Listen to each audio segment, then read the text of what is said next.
Yeah. Wake up with coffee and sports. Sunrise glow, listen coast to coast. A flow like you know. Offensively, who made them?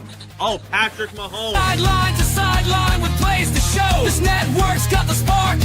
When you put up 300 yards rushing against someone, that you got your butt whooped. I feel like I would have liked to see Oregon Ohio State in the semis, not the quarters. So I think some reseeding is probably where I would change. But they're out of their mind. They're going to do this 3 quarterbacks in a row. Here's the crazy. I just can't take it. Birds keep flying high, fans cheering loud, and one podcast moving through the crowd. Needy boys brawling, no holds barred bout. This wire life never in doubt. Tune into the vibe. That's my bold prediction for the show. Devin Booker, in the next 3 years, he will be a Houston Rocket. Because I still think Seth is still at the top of his game. I do. I think he's right there. Who knows? Maybe. Not this year, but one time soon. Why wouldn't we potentially see Seth and Roman? Tune in the vibe.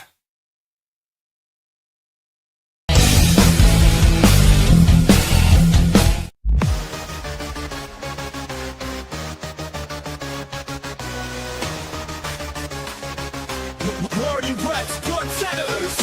Got me on the mic now, let's spill the tea. Talking courtside dreams from history. Legends on the blacktop now and then. From Will to Steph, we hit it again. Open a chimes in, let's go deep. Young bloods rising, can't skip a beat.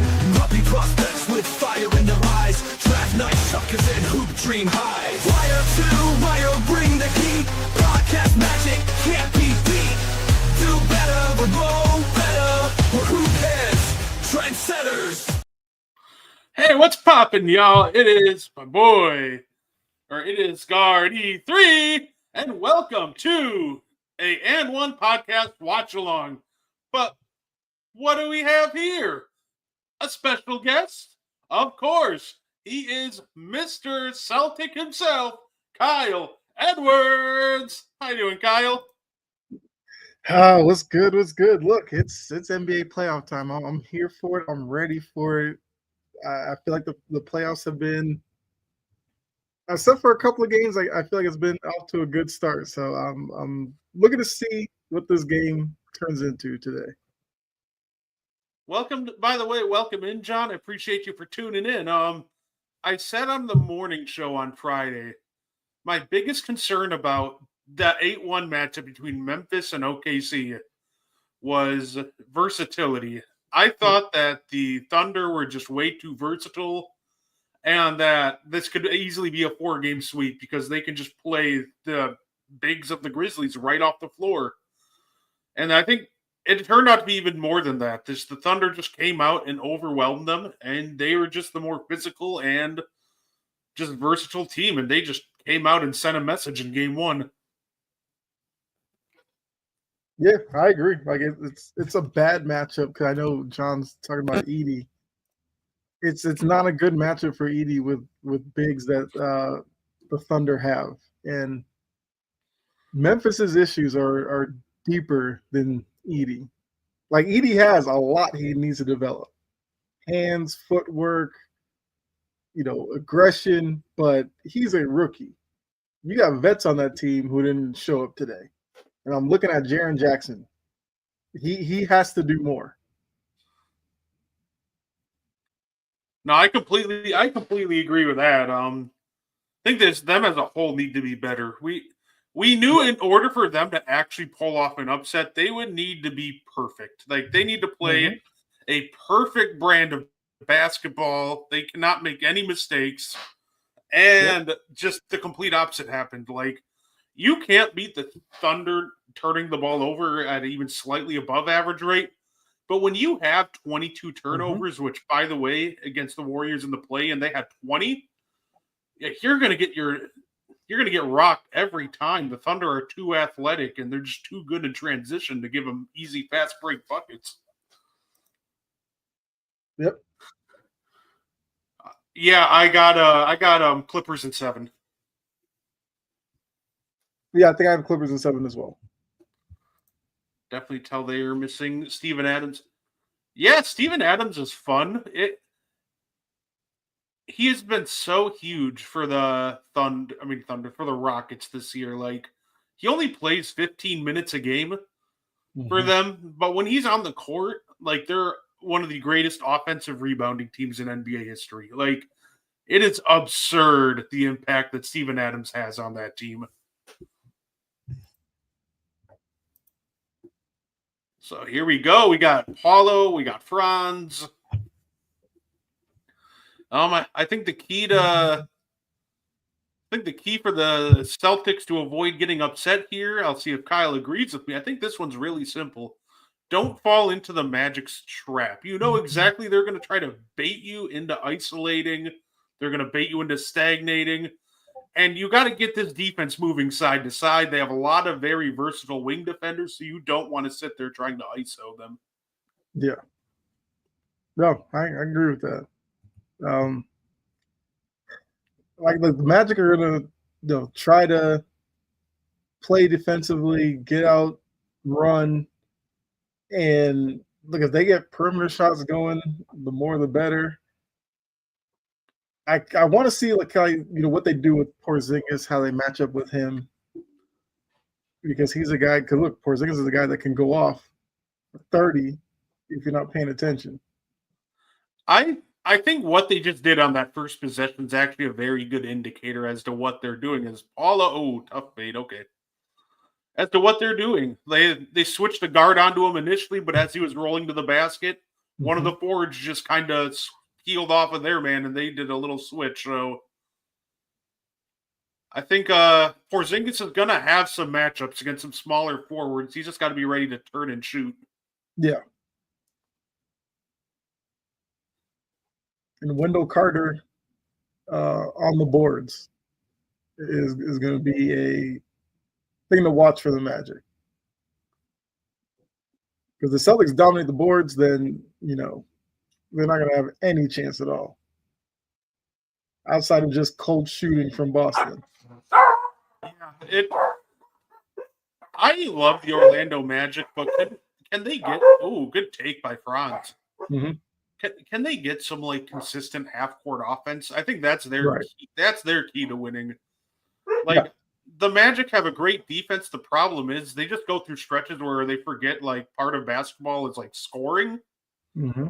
And if they can figure out how to get a at least like reasonable half court offense going, then this series could be a bit of a I'm not going to say they can upset the Celtics, but if they can get some decent half-court offense going, they could probably push this thing out to like 6. Yeah, I agree with that. But right now, it's just Paulo trying to isolate and I know Paulo is a very talented player, but I think that's when he kind of bails out defenses, especially because he just posted up there, which I'm fine with that. But then he'll go through stretches where he just lives on the perimeter. And he's not a great perimeter shooter. He's very streaky, but he can also have bad misses from out there. And that's kind of my problem. Like, I feel like Paulo sometimes forgets that, guess what? You are bigger and stronger than the guy you're trying to ISO. Like, just go to the rim. Just take it all the way. But he'll have these stretches where he's just elevating and bailing them out with these tough mid ranges, and it's completely unnecessary for him to do that. Right. Oh, yeah, that's a foul. Good take by Tatum. See, I want Paulo to do like that more. Mm-hmm. Like if he can learn a thing or two from Tatum, I like Tatum's aggression and getting downhill, going to the basket. Like I like Paulo doing it on that last possession, but the possession before when he just got Jaylen Brown on an ISO, then he immediately elevated for a tough 15-footer. Got to cut some of those out of your game. Yeah, I said like that's the next step for Banchero is kind of making the transition that Tatum kind of displayed last year, where playmaking becomes more, part of the repertoire and posting up. Like I feel like Tatum has posted up more this season than he did last year. Tatum going 0 for 2 from the line. Oof. Yeah. Come on, Tatum. Can't expect the hell to carry you every game.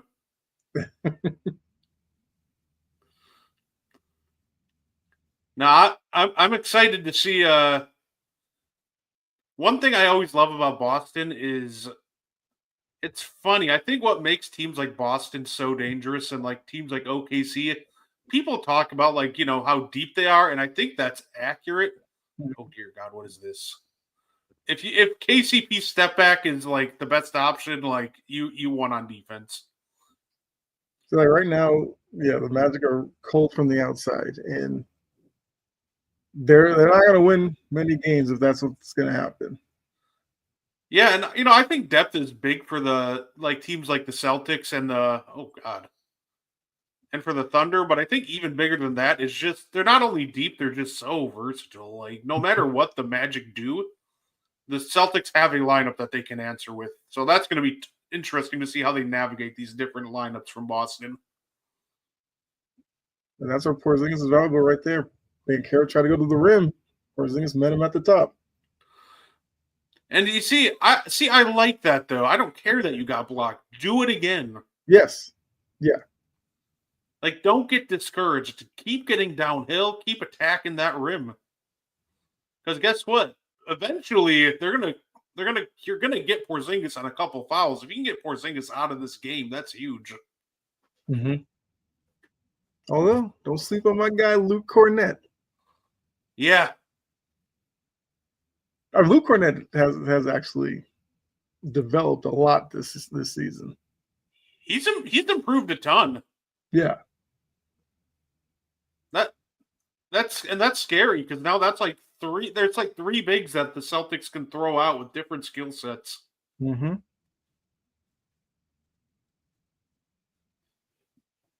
Okay, we're gonna.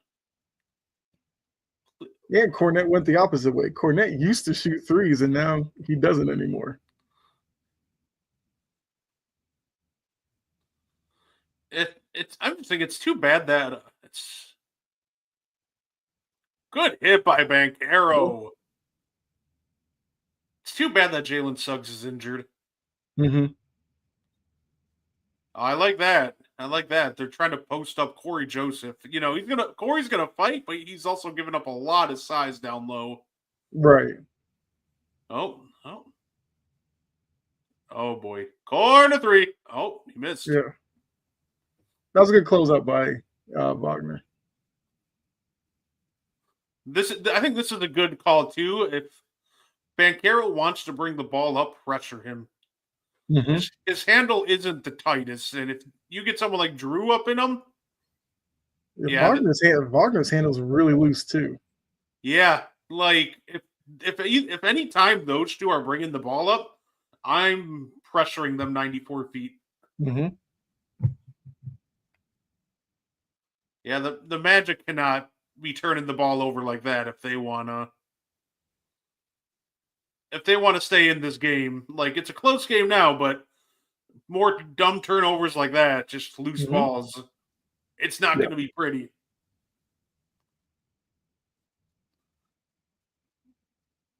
You know what? This is already more enjoyable than watching the Bucks. That was terrible. I know the Bucks always suck in game ones. Like I expected them to lose yesterday.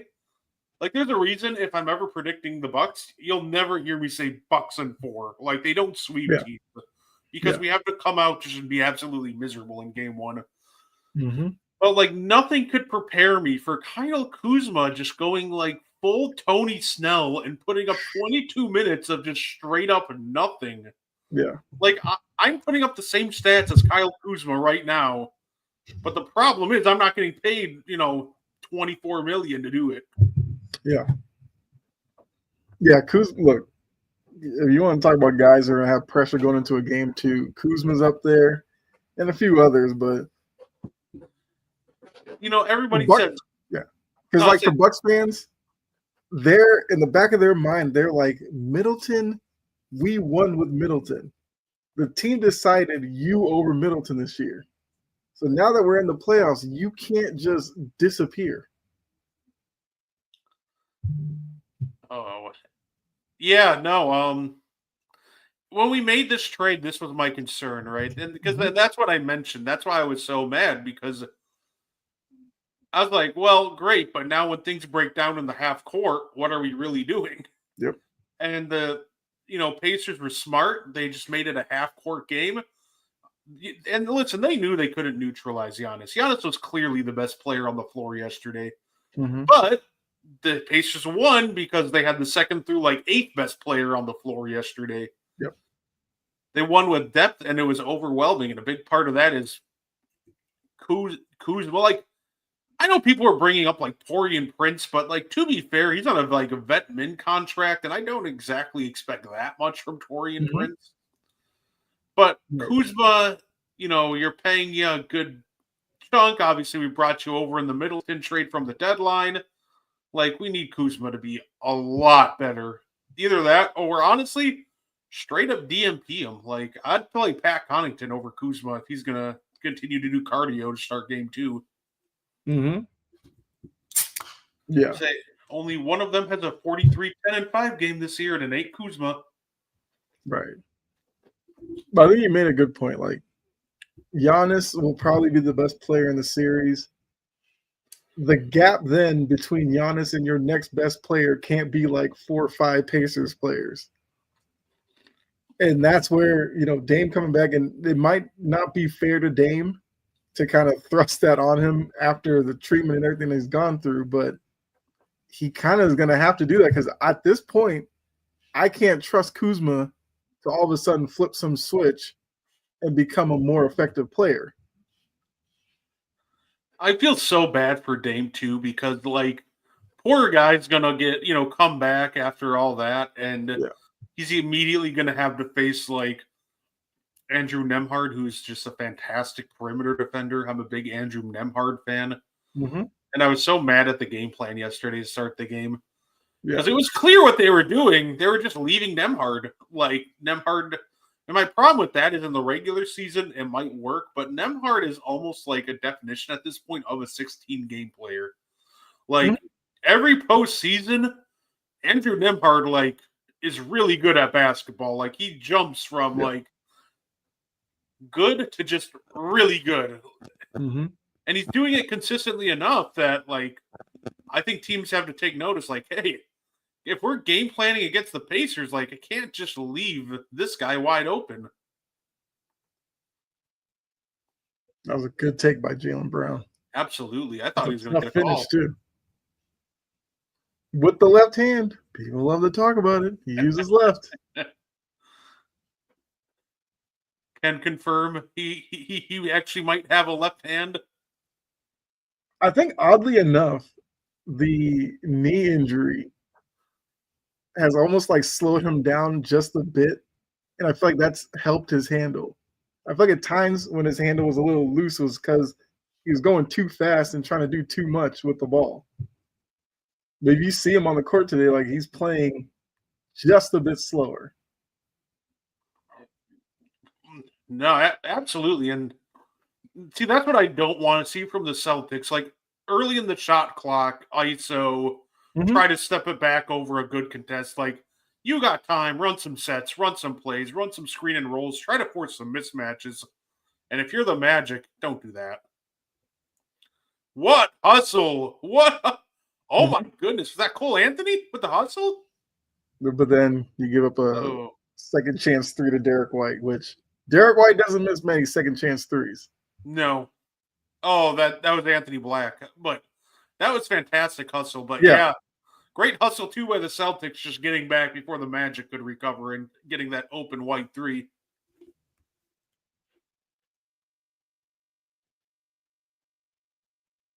But it's also that's where the Celtics can also beat you, that even if their shot may not fall in that first attempt, they have guys like Hauser, Pritchard, White, Holiday, who are just really good at finding open spaces in your defense, that they'll kill you on that second chance. Yeah. And that's going to be a challenge for the Magic. Wendell Carter is a lot of things, but he's actually a pretty weak defensive rebounder. Mm-hmm. So say he's just got to be more aggressive getting those boards in this series because if he gets blown out on the boards, then this is going to be an absolute nightmare for the Magic. Yeah. Oh boy, the Banchero stopper's in. There you go. Get up. You know, It is kind of underrated of what matchups Horford will take on when he's on the floor. And even there, like Cornette switched on to Banchero, and Cornette held his own as well.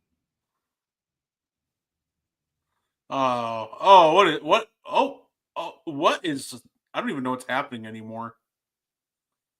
Shoot it! Oh, that's a turn on 24-second. There's a couple of guys who you feel like should have taken a shot in that possession. I think Black had a shot on the baseline, didn't want to take it. Then he like floated some deflected pass to Isaac, and then Isaac didn't know what he wanted to do with it, and it's just like, yeah. I thought Banchero was just going to take it up strong on that initial drive. Right. Oh, that hit the rim. That's what they're arguing. That should have been a 24-second. Yeah. Okay, yeah. Okay, they're going to get the ball back. Okay. Mm-hmm. But no, I really and that's almost like Banchero's decision-making going to the rim is like questionable at times. Like, to me, if he takes it up strong there, like nobody's going to stop it. Like, at the best, the only thing the Celtics could do at that point is foul him. Oh, and one. Good finish. Yep. Jonathan Isaac.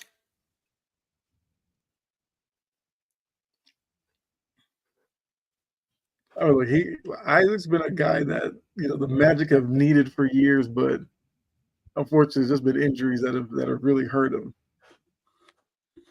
So it would be interesting to see what he can do if he were fully healthy in a series like this. Like, what can he bring to Orlando? A fully healthy Jonathan Isaac season where he plays like 70, 75 games. The first year he does that, that man's just probably winning Defensive Player of the Year. He's such a good defender. He's so versatile. Mm-hmm.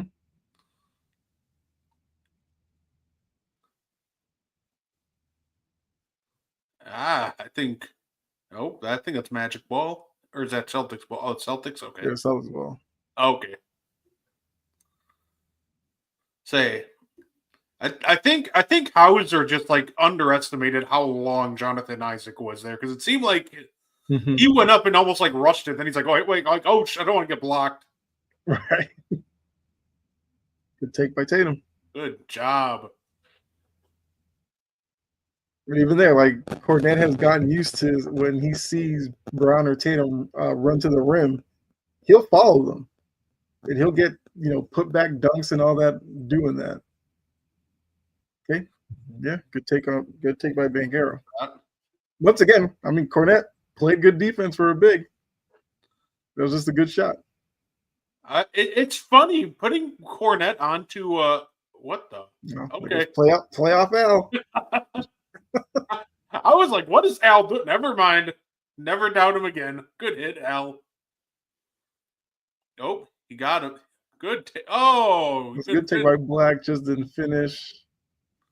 Harris has to make that one. Oh my goodness! Magic got to do a lot better, and this is what I mean. Like they could go through stretches where you wonder if they're actually like a professional basketball team on offense. Like I want to give a lot of credit to Anthony Black so far, though. He's creating a lot of second chance points for him. I mean, that was a good attempt by Black there. Banchero has to make that. This is. Oh, Big Al might get a technical. Al's good for. Al's getting teed up, isn't he? He's good for one around. Oh, he is hot. I also think he probably gets a lot of respect from refs. Yeah. Let's see. Oh. Yeah, that's the classic little guy and a big man gets that call. Yeah, that like he gave a little push, but he made sure to embellish that call quite a bit.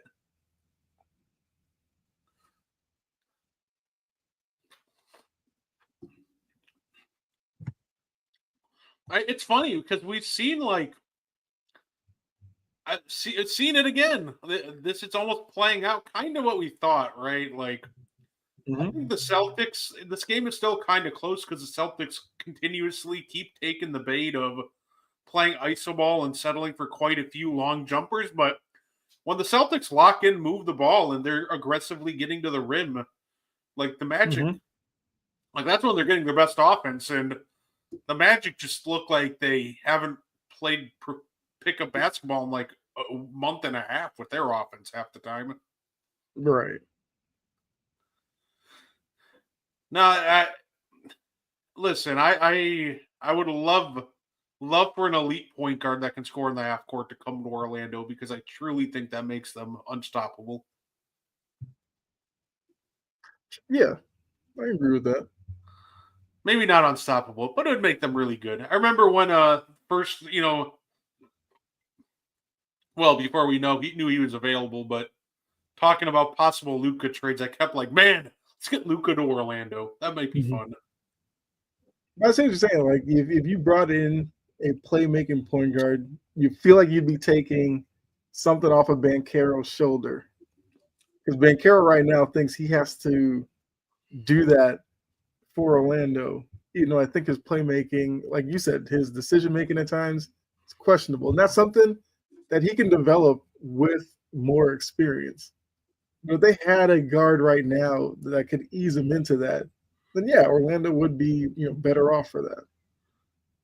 I would hope that's something on their like off-season wish list. No, absolutely. Let's see. I'm curious. Where are they picking in the draft?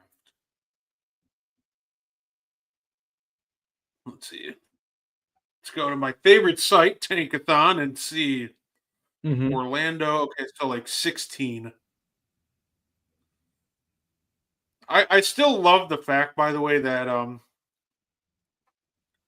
we have two really fun teams with the chance for the Cooper Flag sweepstakes. We have obviously the Spurs have the Hawks pick, so they have a slight chance.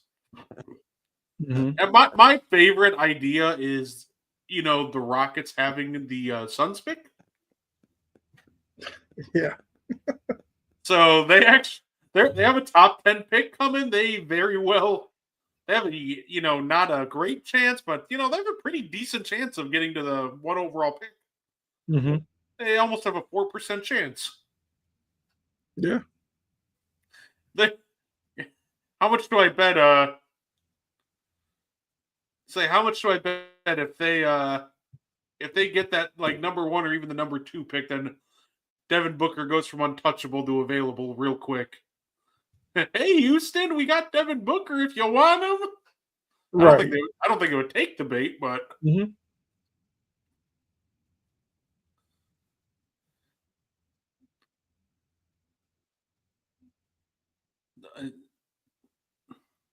yeah, yep. Okay, trying to ISO against Big Al probably just isn't the move. Now that's interesting. You had one ref called travel, one called a foul. Wait, what? Where? Oh, I think they're trying to set Al off now. Yeah, there was nothing there. That was a foul?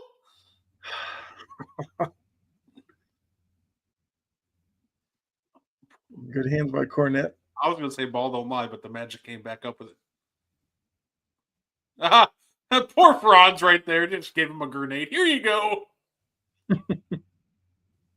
There he goes.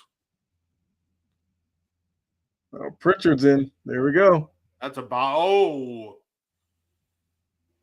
All right. I need to see a strong last minute from Orlando because this game is get ugly quick.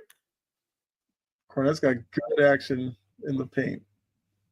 I need Franz to be aggressive. Go down low with that. Good up fake by Anthony. Good shot. Good take. See, and this is where I think like an actual point guard to set everything up would benefit so much because if Franz could just go post up and get to his spot and get good positioning off the jump on Pritchard, that would have been great. But they don't really have anybody to. Oh, What a moonshot. They don't got anybody to really set him up, so he has to try to chisel his way down to the paint, and that takes a minute. Yep.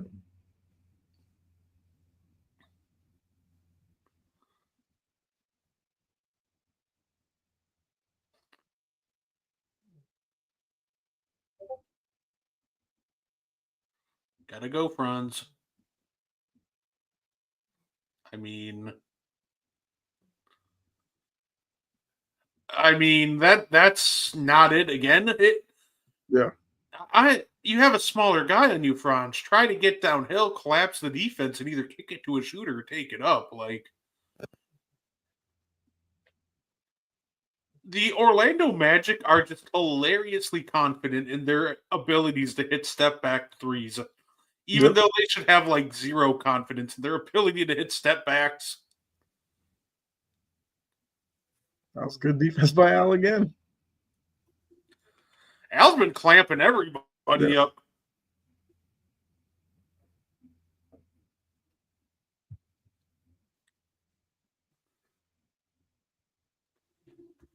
What a shot by Tatum.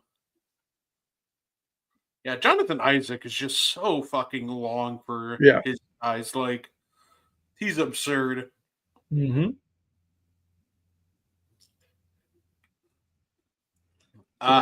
Going to break with some David Bowie. I see what you're doing, Mark Dagnott. I get it. He goes, they played an emotional game 36 hours ago. They'll be much better in the future. Like, I understand what you're doing. You're trying not to, like, hype them up and give them bulletin board material. I feel like he immediately said that one in the locker room and just kind of laughed. Yeah. Like, yeah, we're winning in 4.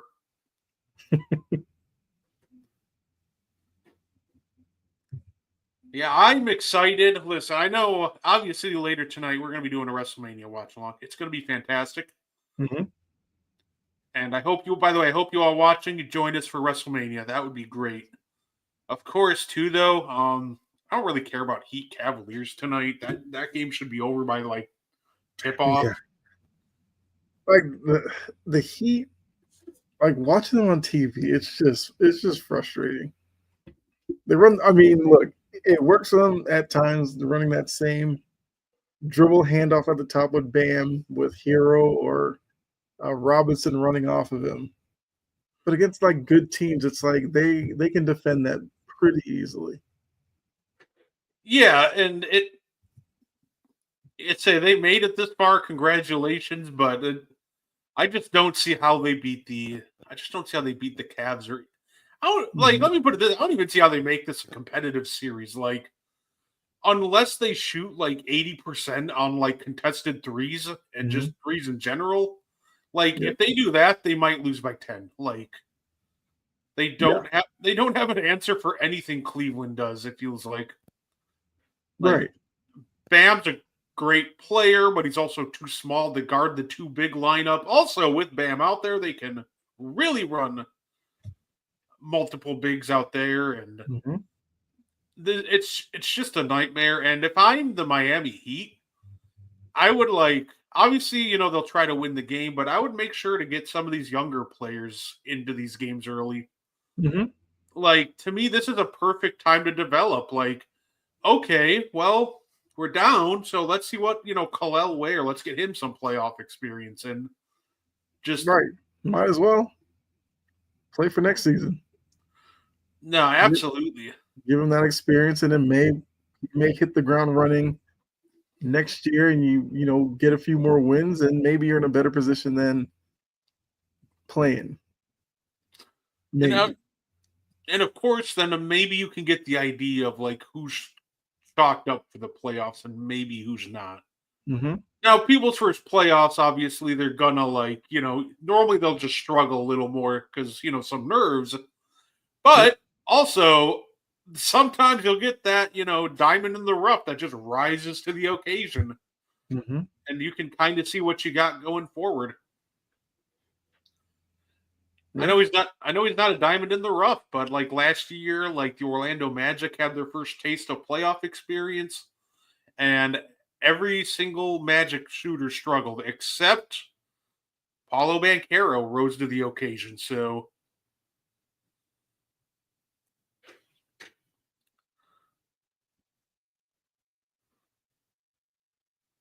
Sam, I'm excited for these playoffs. I think this is going to be fun. Warriors Rockets tonight at 8:30 should be a treat. Yes.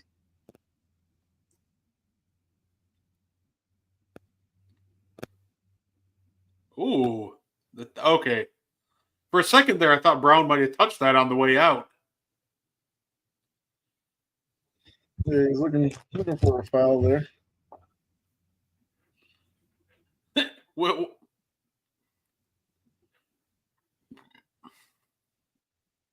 Yeah, late in the shot clock. Got to look for Pritchard to make some magic. oh my goodness! Oh, Wendell, you've been in the league long enough. Come Yeah, on, you know yeah. better.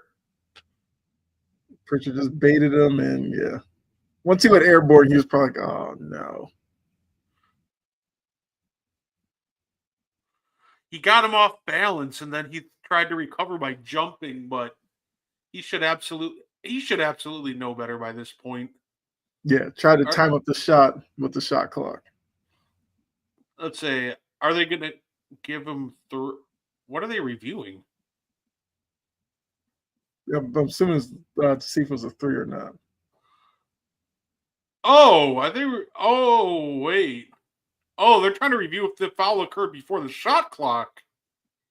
Oh, Oh, yeah, because that was a tight time. yeah. Okay. Oh, because I was going to say that was clearly a 3, and that was clearly a foul. So I got confused. Like, what are we looking at here? Oh man! Like first minutes of this second quarter, important for Orlando. Like you can't let this go from 6 to 15 really quickly. I was going to say this was almost the perfect start to the Orlando quarter, right? Like, Bronze generates a good look. If you force a tough shot by Pritchard, like it's probably not going to go in. But then you just leaving your feet and fouling him is just an absolute nightmare of a scenario. Yeah. And my pick for sixth man of the year goes 3 for 3 from the line. Yes, somebody come back to the ball. There we go.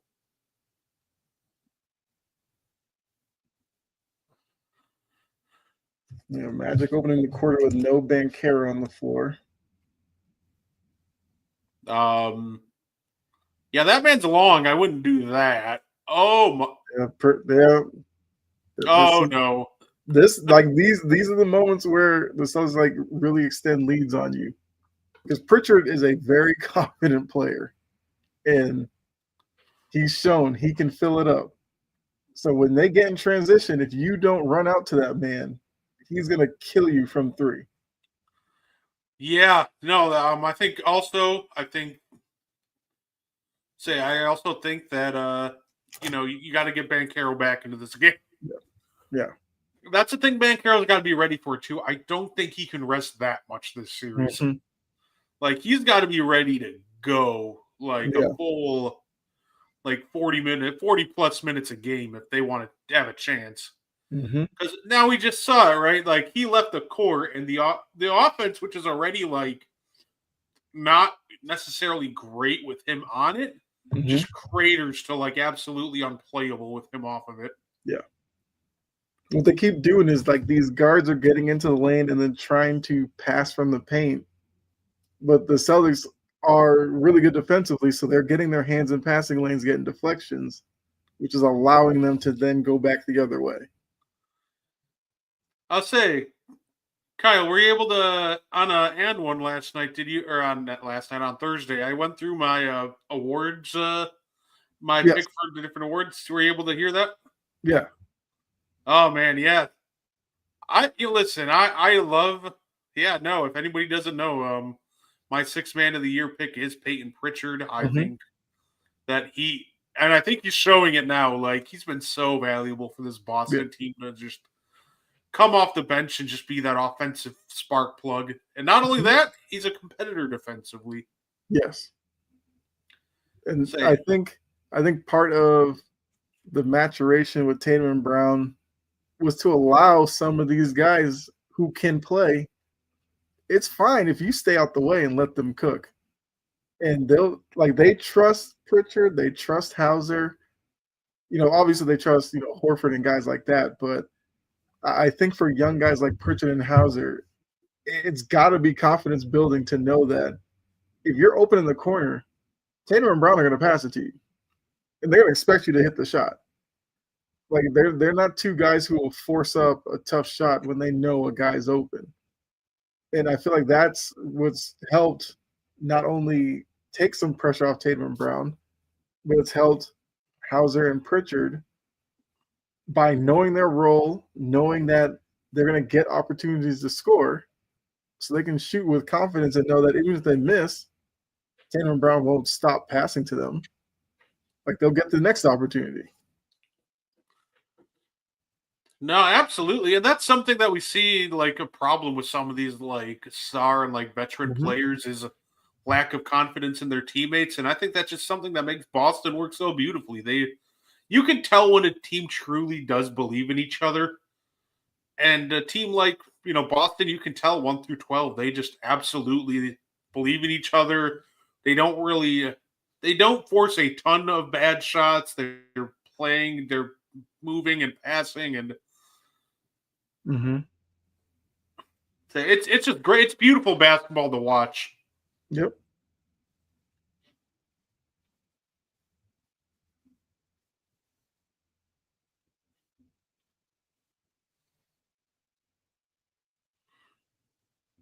See, I think the mistake there is Franz just has to step up to Pritchard right away. Yeah. But Pritchard also, I think you just kind of know, right? The instinct of the first player to get back is going to be to go and protect the paint. Yep.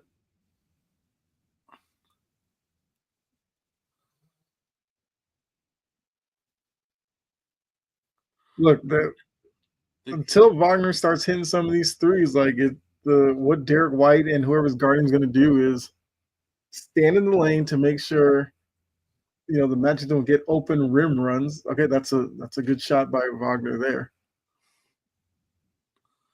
Yeah, the shooters have to come alive because like tough shot making like this can only take you so far. Yeah. Which also, like, side note, like if they look for these shooters right away, they're open. Like coming down the court, like Cole Anthony's just standing wide open outside the 3-point line because they just want to pack these driving lanes.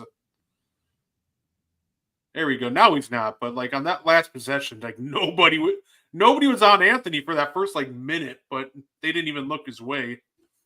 Wagner's getting looks. He needs to make them.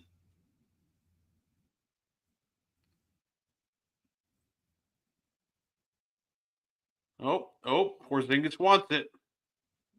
Say Wagner's tough to post up. So, Pritchard is so crafty in the paint for a little guy. Pritchard just cooking. Wagner with an answer. Good job.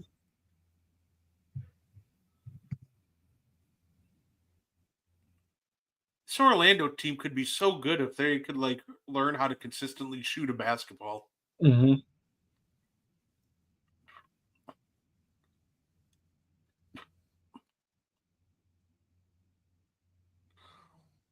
I do like right now what Cole Anthony's doing. They're like giving good shot by Brown. Yeah. They like started giving Pritchard that like old like 2015 Steph Curry treatment. Just if he's coming through, just pop him. Yeah. Let him know you're there.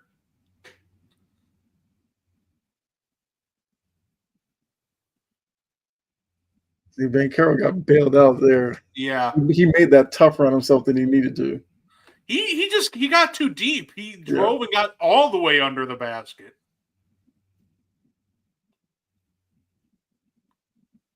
And Orlando, they can't be leaving their feet. Like, I get it. It's tempting. The Magic have some very say the Celtics are good shot makers, but you got to stay disciplined. You got to stay down. Mm-hmm. It's the second time we've seen them kind of just give the Celtics an easy look. Well, the first time was a foul, but Yeah. like to me, if Peyton Pritchard wants to shoot a 10-foot fadeaway like over a contesting arc, let it go. Just let him shoot that. Right. Because one of those where if he makes it over you, hey, you shake his hand and you go back to the other end. Like nothing more you can do about that. No, absolutely. Oh. Good defense by KCP. Oh, run, go. And I think they missed one there. Oh, absolutely. Because White threw it off of Carter, who was out of bounds, but they're just like, yeah, play on. Okay, good. There we go, Banchero. That's what I like to see. Take it strong, take it to the rim. Love it. Here we go. Is that up? We got Peyton Pritchard on Carter. Oh, my. Oh, that's corner three. Too easy. Yeah. And look, like that's my pushback when, people talk about, it's unwatchable and all this kind of stuff. Like, good teams will show good basketball. Like that possession right there. Pritchard drives, no looks to the corner, White cashes it. That's good to watch. Like that's executing. And I get it. There are a lot of teams who don't execute, and it's a tough watch. I get that. But the thing is, you don't have to watch them. That's always my favorite part. Like the NBA is so watchable. Then they'll show like a clip of like the Hornets and Wizards playing. I'm like, well, yeah, this is half the time these teams are unwatchable, but right. And it's so funny because I think with the Celtics, they make it seem unwatchable because of how good they are. The execution. Some teams are just so good at executing, they make all these things look so easy. But half the thing the Celtics just aren't that easy. They just have so much skill at every position that they can do things that are just almost impossible for defenses to cover. So, yeah, like sometimes just teams that are elite can make greatness seem easy, and that's kind of what the Celtics have done over this year and last year. Yep. And like, if you want to really be impressed by the Celtics, like you just you got to look out for the little things with them, right? Because like it'll be little things that'll impress you with them. Footwork, ball fakes, screening actions. Like you got to look out for the little things that generate these easy looks. Yeah, absolutely. And I think a lot of people just do not like to, look for the little things. They want to see the highlight reels, the dunks, the threes, and even when they do like watch, they don't know what to look for. Right. Yeah, that's true.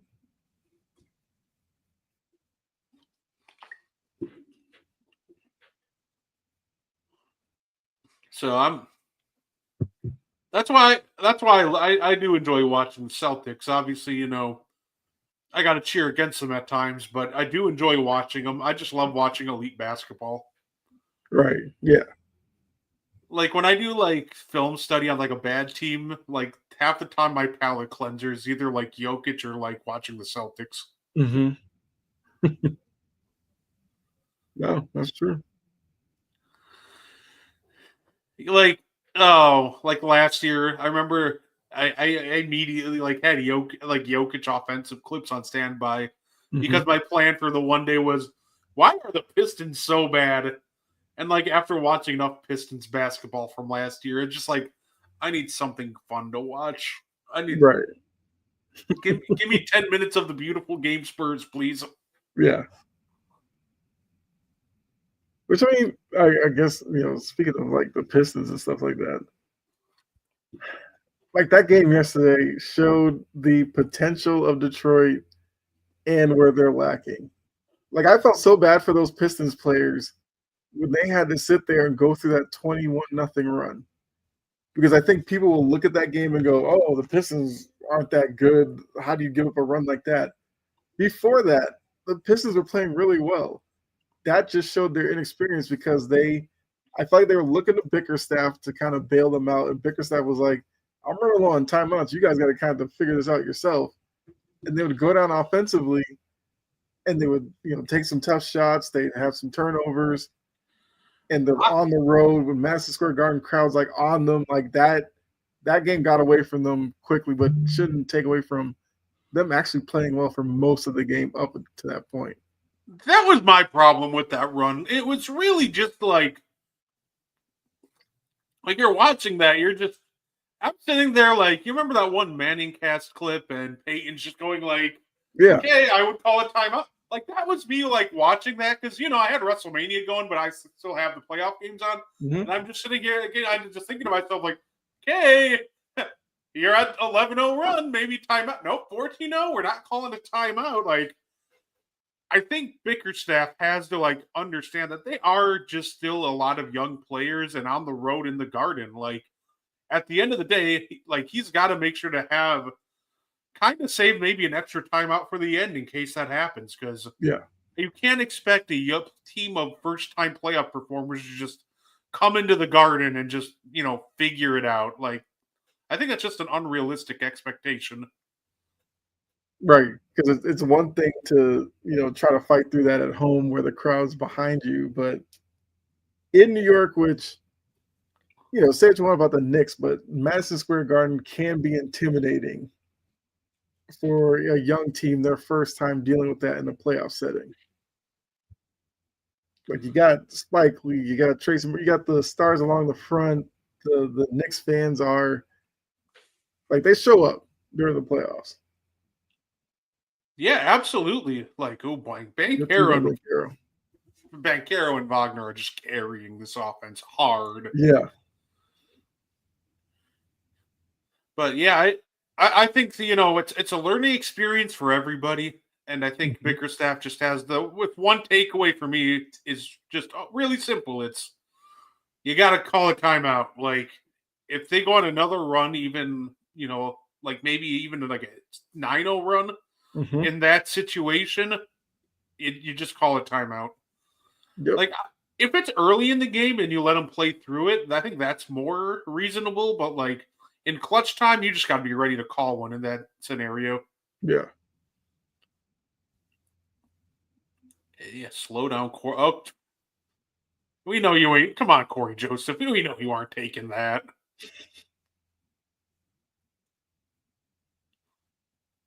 Right. Okay. Magic are starting to wake up from deep, maybe? Yeah.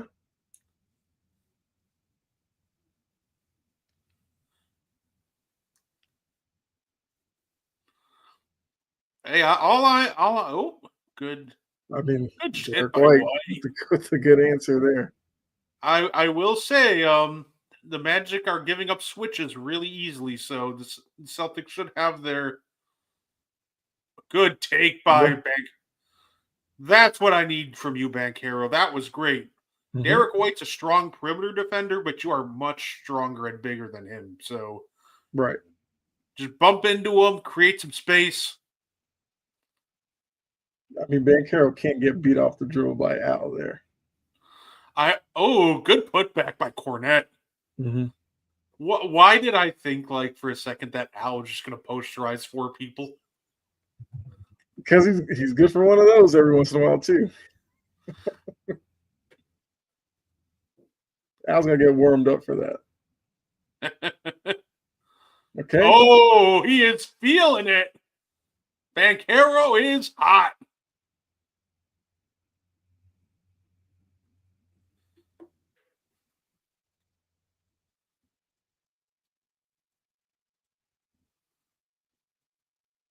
No, I say you give that back to Derek White, honestly.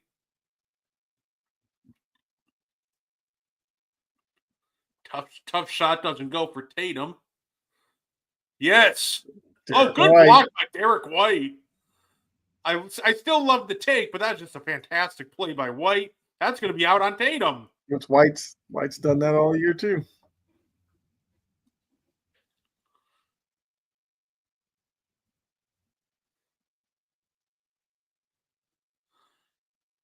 Yeah, I'd say Banchero's already shown that he's a playoff riser. He showed up big time last year's playoffs. Mhm. He's doing it again in game one so far. Yeah.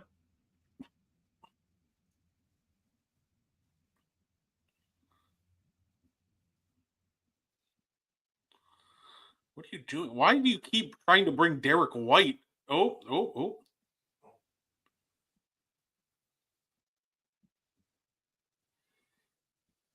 Yeah, that's one of the offensive sets you need less of those if you're Orlando. Yeah. Well, like, I just don't understand why Banchero keeps trying. Oh, good block by Isaac. I just don't understand why Banchero keeps trying to target White. Oh my gosh. Got Good lucky on save. that pass. Oh my gosh. Like, it doesn't help you had two guys kind of in the same area and you threw it directly between the two of them. Mm-hmm. Yeah. Banchero, the primary playmaker, is a chore. Another bad set.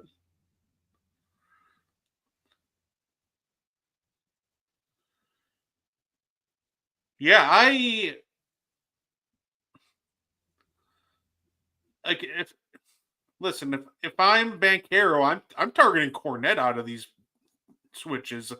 Mm-hmm. He keeps coming after White. Like, Yeah, no, I Isaac don't. Well, I guess because he figures he's just going to bully Derek White to the rim. I guess.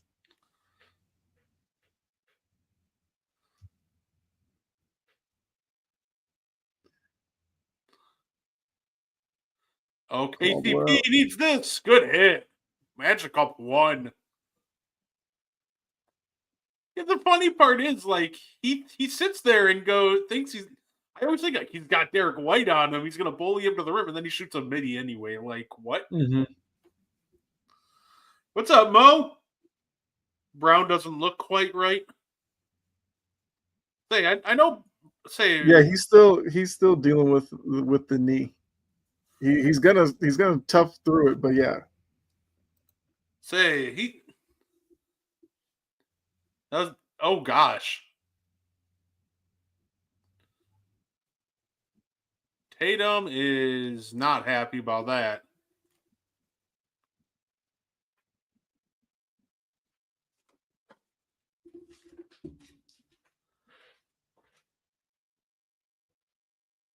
Here we go. Good. You know what's funny?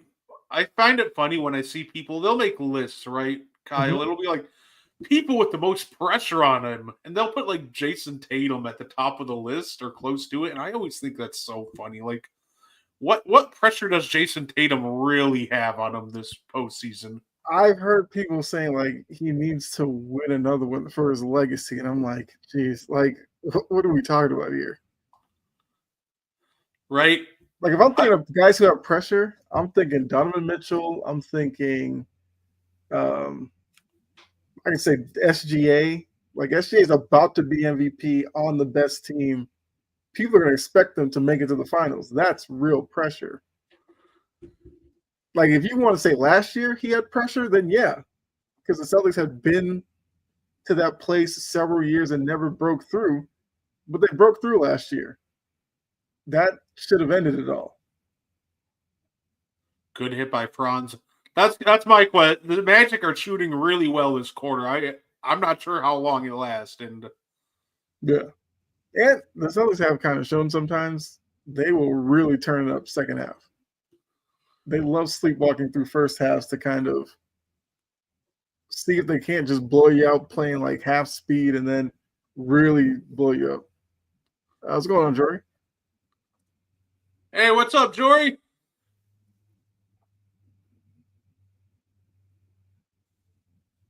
Say, see, like this one. This is the one I agree with. Like what winning a second one really does is just kind of. It's almost like a novelty, right? Like it would move him up among like Celtics greats, but I don't think he's in any desperate shape to win one. Yeah, My favorite. That's what I'm saying. Like, there's other guys who need winning one is more pressure on them. Like I said, SGA, Donovan Mitchell, I mean, I could say maybe even like a little on Luca now that he's in LA, and kind of the expectations with the Lakers and everything. They're looking at Luca to be that guy to help get them there. You could say James Harden with the Clippers. Like there's plenty of guys with way more pressure to win in this postseason than Jason Tatum. Yeah, the funniest answer to me also is like when I think it was Stephen A. did it again too, where he's like, had to pay attention to Derek White there. yeah, Had to know that Derek was going to come from the backside there. that to me screams lack of communication because somebody should be telling Banchero like, Right. White behind, or he's like there's got to be some kind of You'd communication. like to think the guy that White was guarding would have yelled out, "Hey, he's coming at you." Yeah, or guess what? As soon as you see Derek White like coming to steal that ball, cut and call for the ball. Mm-hmm. Like there are ways to counter like that double team, and that to me just screamed that nobody's communicating out there. Yeah. But I do agree with Mo, like amongst Celtics greats, yes, that pressure is there, but that's not like on a national scale. Yeah, Another one now you're talking about, I mean, I don't even know Celtics wise. Like, obviously, you don't put him out there with Bird, but if he wins the second one, he closes the gap there, and clearly not going to be Russell. I think, like, right now, if you're going to maybe look at him, he wins another one, you'd probably put him ahead of, like, Pierce and guys like that. I was going to say, like, and some people probably put him ahead of Pierce anyway. Yeah, it's like talking like Celtics, like Mount Rushmore. Like we know that, like we know Bill and Bird are like locks on there, but I think Tatum is on a very good path to kind of come in and take one of those other two spots. Like he's on a fantastic start to his career. Mm-hmm. Like one more title, yeah, we might be talking him over, Pierce at this point. Mm-hmm. Yeah.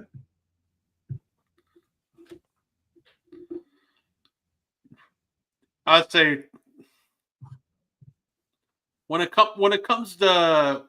it's so funny because I don't even know what anybody could do to knock Bird or Russell off the Celtics Mount Rushmore.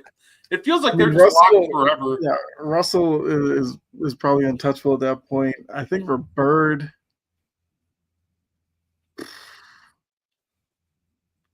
I feel like a second ring, and you probably have to win like a couple of MVPs, and then maybe you could start having the conversation versus Bird. But yeah, he still has some time probably to get ahead of Bird.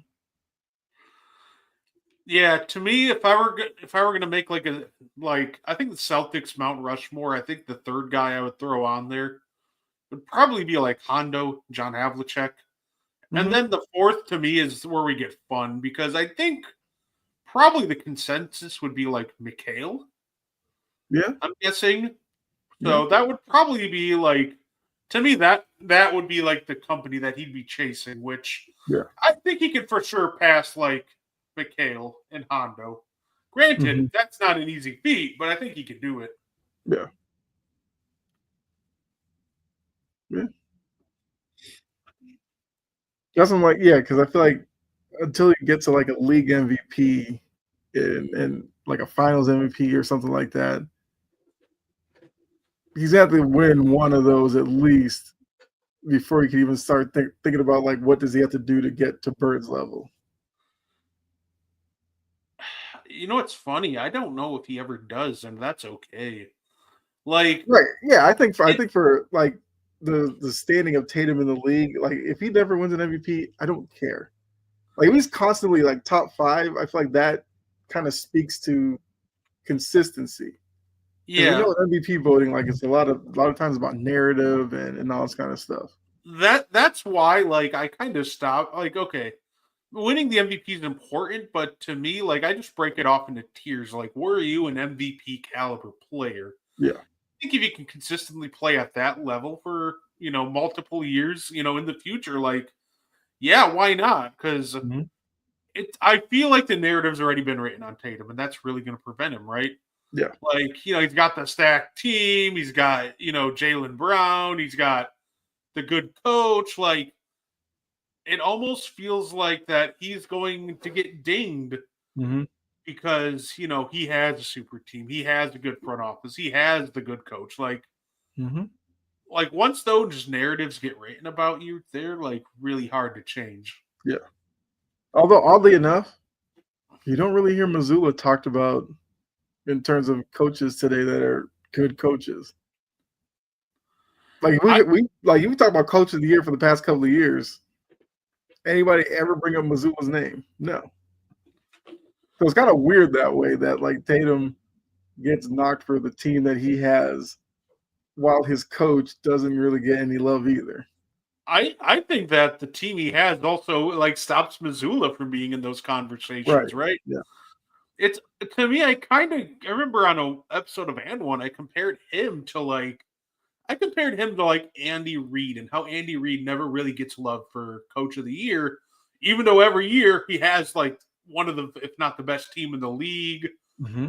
But everybody goes, well, you have Patrick Mahomes, you have Spags and an elite defense. Like, yeah, he gets punished for having this elite team, and then he never gets talked about. I don't really watch basketball. Can Magic cover a 13.5 spread? They can. Yeah. They absolutely can.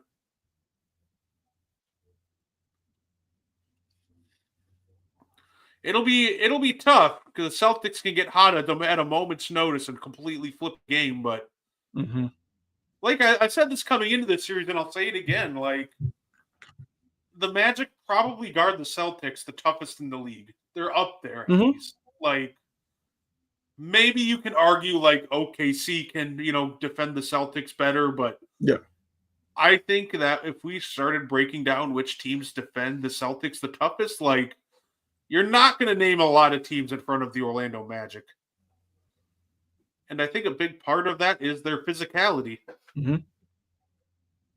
Like Pritchard started getting hot. He came in, dropped like 9 in a row. So they just started popping them on every action. You're cutting through the lane. I'll check you real quick, let you know that we're here. Yeah. Like, unfortunately for a lot of like NBA narratives, guys like Perkins have way too much influence on some of this stuff.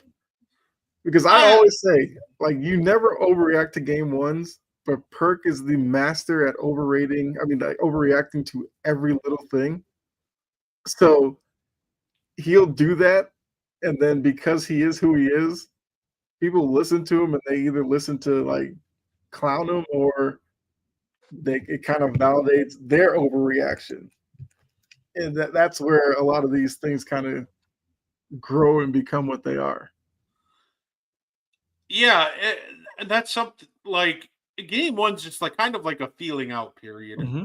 And then you start, and game two is when you really see teams make adjustments. Mm-hmm. So, like, it's always weird to me. Like, he does it every year. Like, yeah. Like, like Memphis and OKC, I think because of the margin of that game, it's kind of hard not to overreact to it. But all these other game ones, like, they've been close enough to where you're like, yeah, I can kind of brush that off and, take it as game two will take on another life and we'll see what happens there. Like, if you lose by 50-something, it's hard not to just say, yeah, you're just not going to win anything in this series. But a game like this, Magic are up 3. Yeah, I'm not overreacting to anything right now. Right, and like you just got to look for the little anomalies in every game, right? Like I was really down on the Grizzlies beating the Thunder going into the series. So to me, like me saying that, yeah, it's going to be a sweep. Like I told everybody on Friday morning before the series started that this was going to be a sweep. So the fact that happened just didn't surprise me at all. To me, I'm not overreacting. I just understood like who Memphis was and what their weaknesses were and how OKC can exploit them, and I went from there. Mm-hmm. But right. I'm not saying like overreaction that, because that case it's like you think you think because of the rosters and the matchup, it's a terrible matchup. It's going to be a sweep. But then if you see a 50-point loss, is not overreacting to then come back to that point. At that point, it's validation. It's hard for a team to come back from a 50-point loss and you go, yeah, they're going to want to fight back and extend this series out 5-6 games. No. Like, Grizzlies players are going to step in that court in game 2 and go, the minute this gets to 10, it's going to be like, oh, crap, are they really about to blow us out again? And that's the mentality you got to worry about if you're a Grizzlies fan for game 2.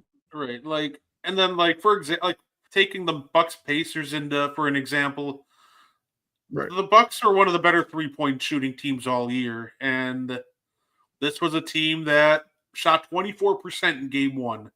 I'm willing to bet money that gets up. Like, I think they'll bounce back. They'll shoot a solid 36 percent in game 2, like somewhere in that area. And obviously they got to work on some of their defensive schemes. They were just bad, but play some tighter defense and hit a couple more shots, and I think they can make at least the games more interesting. I'm not going to guarantee they win, but like I can easily see the path for the Bucks to just kind of flip these into more interesting games, and that that kind of just goes for like every game, right? Like Wolves Lakers, that was also a blowout, but like on the flip side, are you really going to get 25 from Jaden McDaniels all that often? 11 for 13. Yeah, he's if he does that in game 2, you got to just be like, fine, it's not for us. Jaden McDaniels and Nas, like that makes more sense. But like those two just going nuts like they did, that's just tough. Yeah, like they're just anomalies sometimes happen, and that's why it's important not to overreact to game 1. Right. Say, I remember when I forgot. I think it might have been was it 2020? Yeah, I think it was 2020, and the Bucks lost game 1 to the Orlando Magic. And people are all of a sudden like ESPN, like, can the Magic pull off the upset? Like, guys, calm down. Gee, no, they won't. I promise you.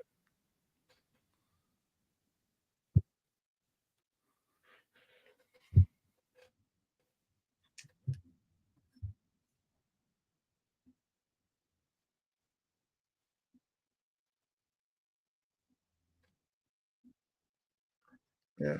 I mean, yeah, it's going to be interesting to see how both teams come out in the second half. If you're Orlando, you should feel more confident in possibly stealing this game. So you would want to come out the same way you kind of ended the second quarter, continue that in the third. And then if you're Boston, maybe the fact that you're going into the half down a point maybe wakes you up a little bit. You look at this and go, okay, so we're not going to be able to sleepwalk through this and necessarily beat them in 4. Let's turn it up for the third quarter. Let's try to build a lead and then see what Orlando's made of in a fourth quarter. Oh yeah. Yeah, it's funny. I always say that like the Bucks disappoint me in opening games, and I think that just stems from like that championship year, because like that year we actually swept the Heat in the first round. I was shocked.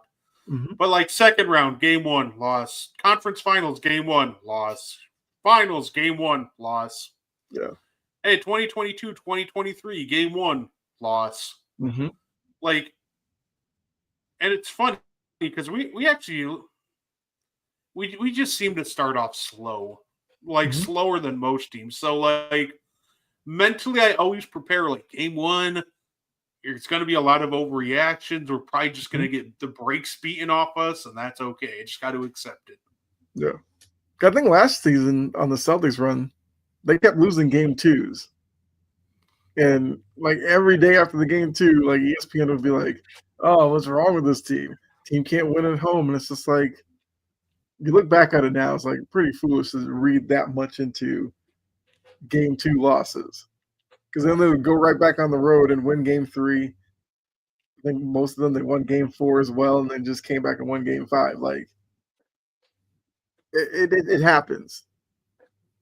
Like you're allowed a off game in a series that's going where you have 7 games to like kind of prove you're the better team.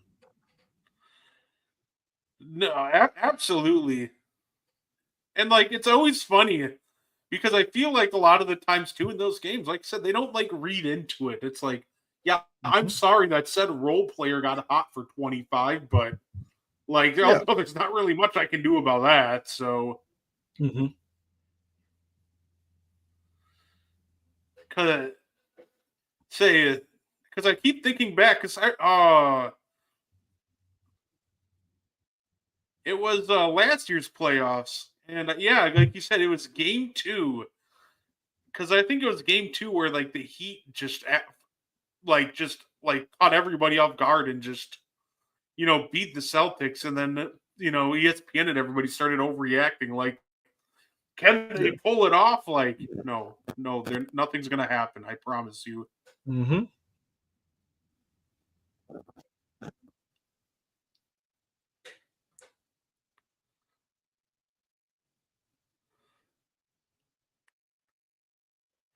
There it is. Yeah, say what 111 to 101, and yeah.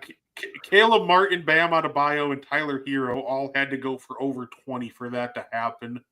For you to get, I was gonna say that was the Caleb Martin game because I remember, say in order for them to win one game, they needed like Caleb to go for over 20. Like even watching that, and they started freaking. I'm like, I'm willing to bet like my next paycheck that doesn't happen again in Game 3. Yep.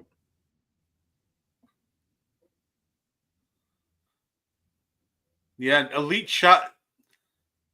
Say if the Magic could run offense like even at like close to the level that they did to end that second quarter, they could beat anybody. Mm-hmm.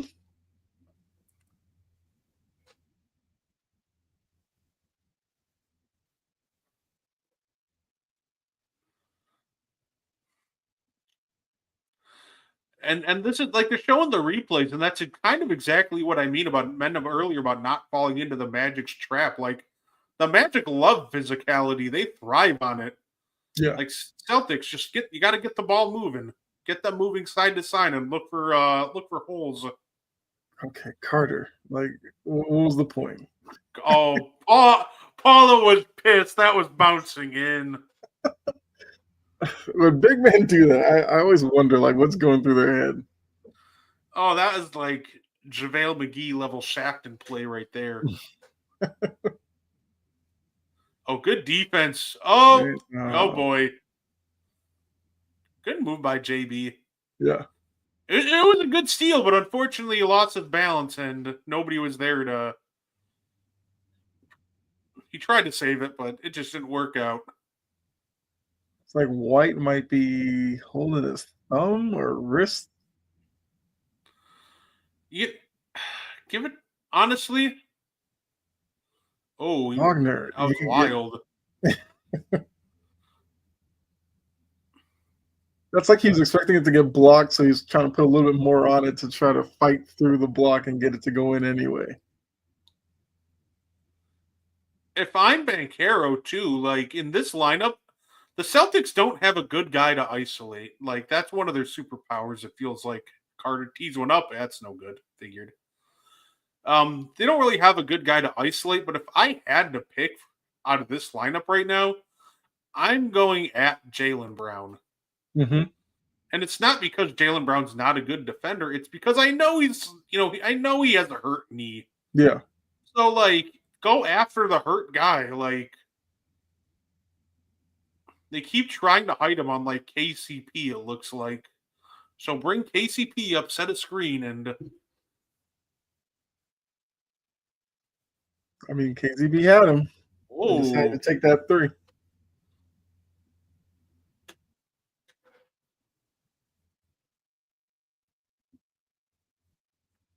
One thing that's killed this Orlando offense too is like Wendell Carter forgetting how to shoot. Like I got all last year, it's how good of a floor spacer Wendell was for them, and this year, like I don't know if like the Monstar stole his ability to shoot threes, but that just fell off a cliff so hard for them. I mean, Wagner keeps getting to the paint. It's just what he does once he gets there. You just never know. Nice Right. step back by Drew. Love it when he does that. And like I think that's kind of what's killing their offense right now. Was KP's on Wendell, and he's not even threatened. He just keeps going to the paint right with Banchero and Wagner. Yep. So Wendell's either got to move in or he's got to start hitting these shots and keep the defense honest. That could have easily been an and one. Derek White seems to think it should have been an and one. I mean, Wendell like ran into the back of him, but He embellished that. I know. Looking back at yeah, sorry, Derek, but Wendell stopped. Once again, like little guy on a big man, you try it, you see. Because sometimes you can steal a whistle. Stop trying to. Why KP? Like good finish, but why KP? Right, but I mean, they gave Wagner the ball with like 5 on the shot clock, so at that point, he was kind of had to make the best of it. Then they turn around and foul White on the 3. What a shot by Derek White. That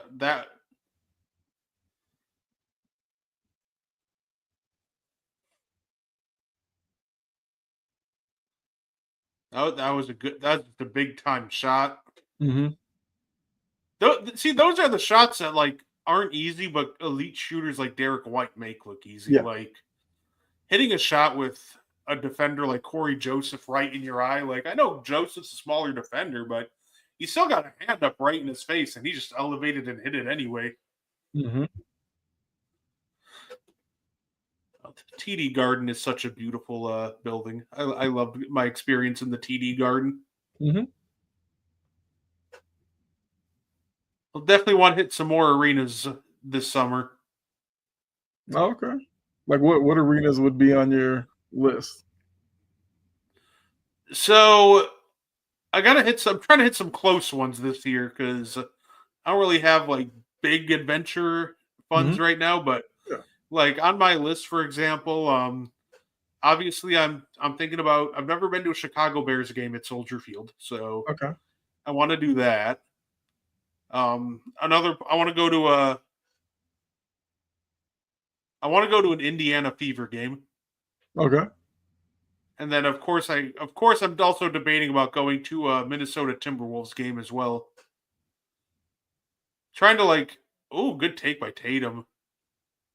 Oh, they call the foul on the floor. Yeah.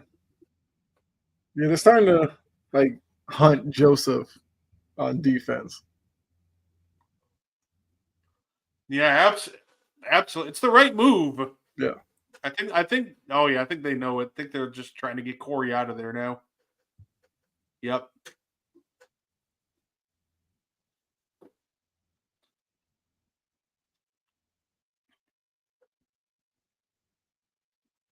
Corey thought Tatum pushed him. Okay. 0 points, 4 fouls for Corey Joseph. Yeah. That's tough. Good cut by KP. Mm-hmm. Oh, here we go. It was like we were just talking about the struggles kind of going into halftime. Magic had the lead. How do they come out? Blink. The Celtics are on the verge of going up almost by 10. I guess it brings them because he missed the first free throw, but yeah. Say it was that announcer's jinx. I guess that is a real thing. It is kind of crazy how often that happens. Yeah, it's one of those. At the end of the day, like it's.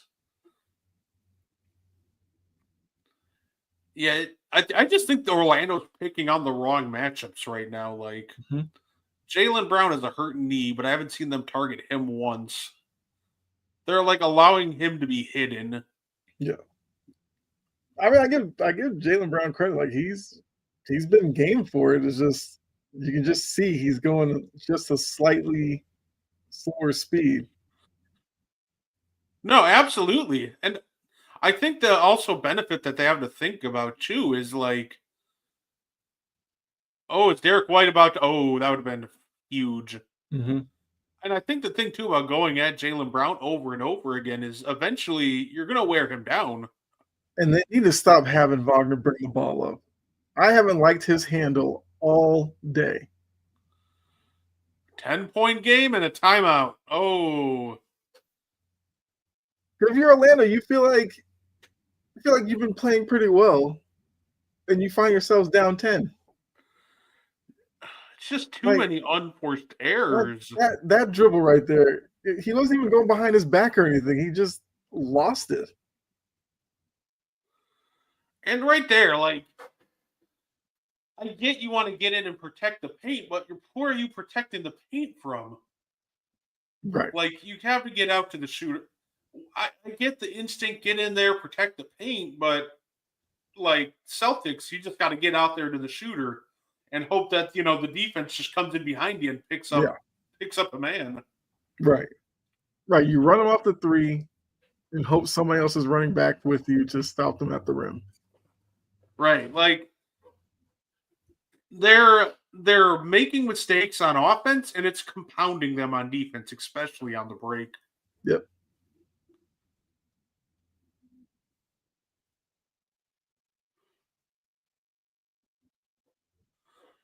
Say the other game, like I said, I'm definitely looking forward to that.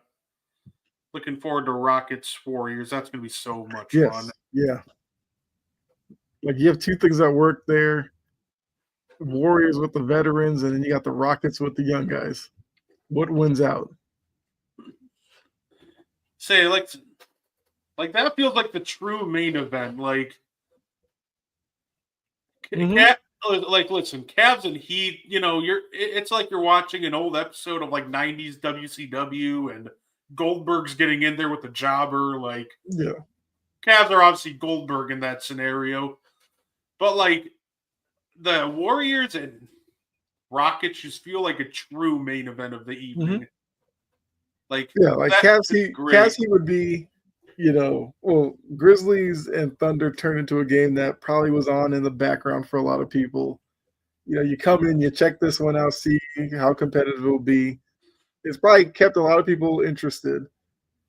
Cavs Heat, you're like, I'll give it 2 minutes in the first quarter. Like, if the Cavs are up like, 12-2 or something, that goes to the back burner. You go off and maybe you eat or something while that game's playing. Then you're right back for, like you said, the Cavs and the Rockets. Because a lot of people will be watching that series for the Warriors to lose. Because they just want the Warriors to be, like, they're done with the Warriors. They want them to fail miserably. And then some are watching it to see if the hype behind the Butler deal is legit. Like, we saw it in the regular season, who cares?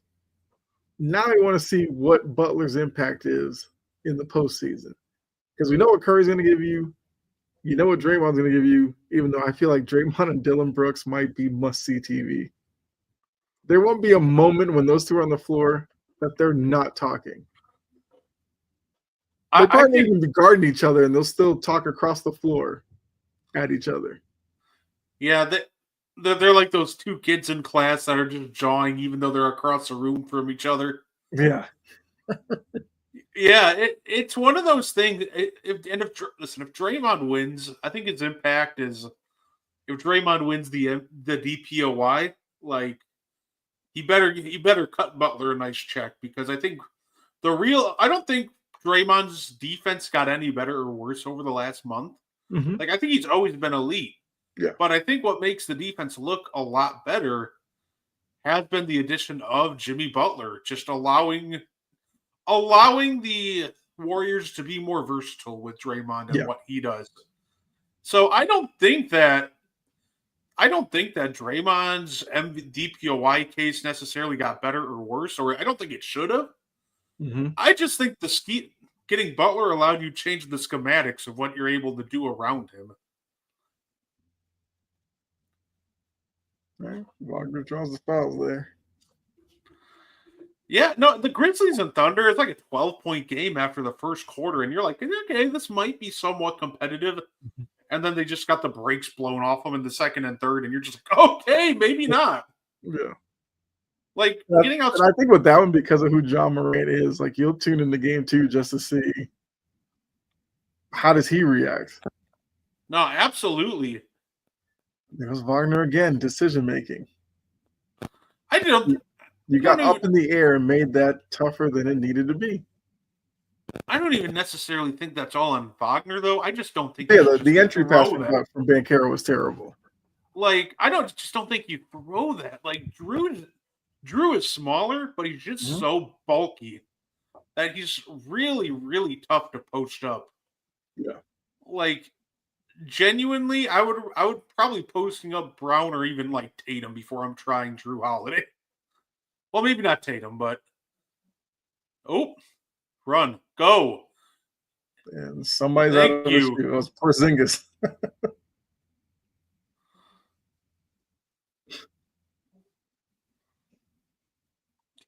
Okay, shoot. Please hit that. Thank you. Listen, I don't care if you're a Celtics or the Magic. I'm just hoping for a close game, so I'm just like, please hit this. Mm-hmm. Yeah. Because it feels like that if they miss that, might have, and the Celtics score on the other end. At that point, it feels like the floodgates might be opened. Yeah.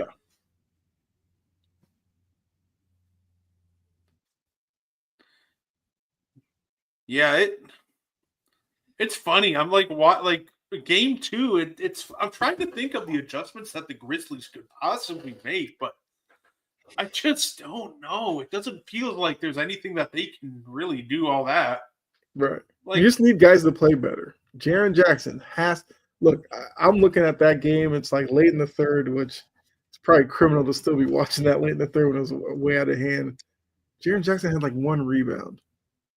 You cannot be that big and have 1 rebound. And they're letting like Edey, like it's like I get it. Edey offensively doesn't give you much. So defense is where he has some value to you. Like he was the leading rebounder. He can do that. But Jaren Jackson's got to help him down there as well. And I think the big problem too is everybody wants to go at Edey. But Jaren Jackson is the reason Edey is out there because Jaren Jackson can't rebound. Yeah. If Jaren Jackson is your lone center, you're going to get absolutely demolished on these boards. So you need Edey out there, but then you're giving up easy threes. So it's a lose-lose situation, but everybody wants to blame the young guy. But in all reality, it's Jackson's inability to corral a rebound. That's really like what's keeping Edey out there. Because if Jackson can rebound, like Edey's probably not the 9th pick.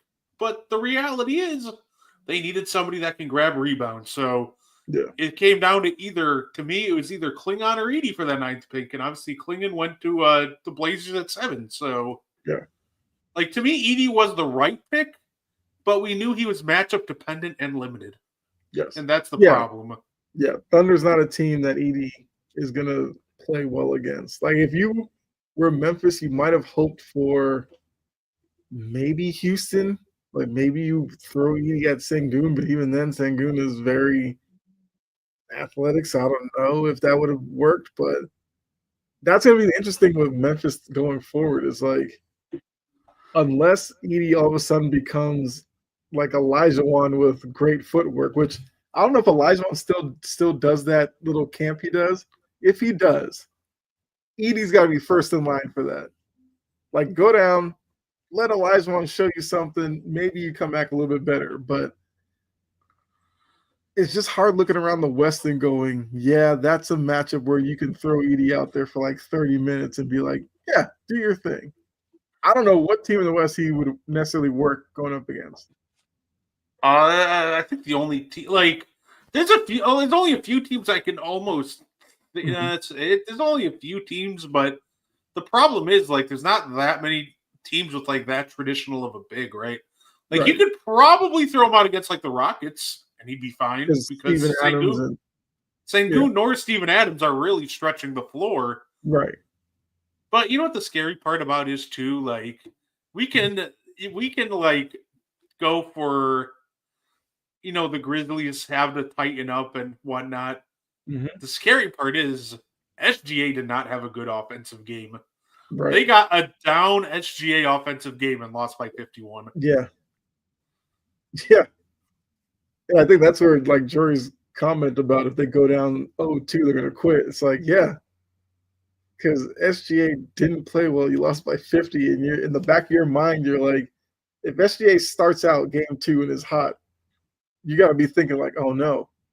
What do we even do at this point? We couldn't beat them when SGA wasn't playing well. Now he's gonna play well. We can't win. Drew That's tough. Holiday is hot. Tatum missed the tough layup there. Brown was on the spot for the rebound. So at that point, your defense is sunken in. Holiday's a guy who will knock down an open three. Once again, lead is back to 10. There we go. Get that in. All right, so you got Bankard with Pritchard on you. Oh, move. Okay, now you got to shoot the tough fade. God. See, that's the Celtics are very easy. Like they're doing. Jalen Brown went for an alley oop with the bad knee. He didn't dunk it, so that lets you know right there the knee is a problem. But right here, go force Brown to move side to side. There you go.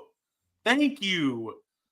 Like, the Magic frustrate me so much. Like, it's just any wrong decision they can possibly make, they just make it.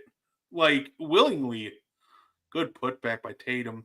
Also, some of these defensive possessions, Dan Carroll's kind of playing Olay defense. He's letting guys go around him way too easily. And I get it, he's probably saving himself for offense because he has to do so much offensively, but your team's not in a position where you can take off possessions on defense. Like right there, the possession before this one, Tatum made like one little crossover and Banchero just like threw his hips at him. Tatum goes right around it and then he just quits on it. That's a good point. He's doing the Luka. Yes. I hate when Luka does that. Like he'll get in his stance, you make the simplest move, he throws his hips at you, you get around him and he just stands there and goes, well, he beat me. It's so tough with someone like Banchero, like, because he's gonna do that though later we get into the game, right? And it's not necessarily like, I don't know if he's like trying to. I think a bigger problem is just the Magic have nothing on offense, so him and Wagner have to carry the entire offensive load, and I don't think he intentionally does it. I just think that he's gonna just be gassed down the stretch because Orlando just doesn't have anybody else to create a shot. Mm-hmm. But I feel like you would like to see if that's the case, then I was about to say that he kind of guards maybe the least active guy, but you look around at the guys on the floor, it's like, who would that be? Like, would you put him on Holiday? Maybe? Because if Holiday's going to beat you off the dribble, then you got real problems. That's not a knock on Holiday either, but it's just like, that looked like Jalen Brown kind of pulled the chair out from him.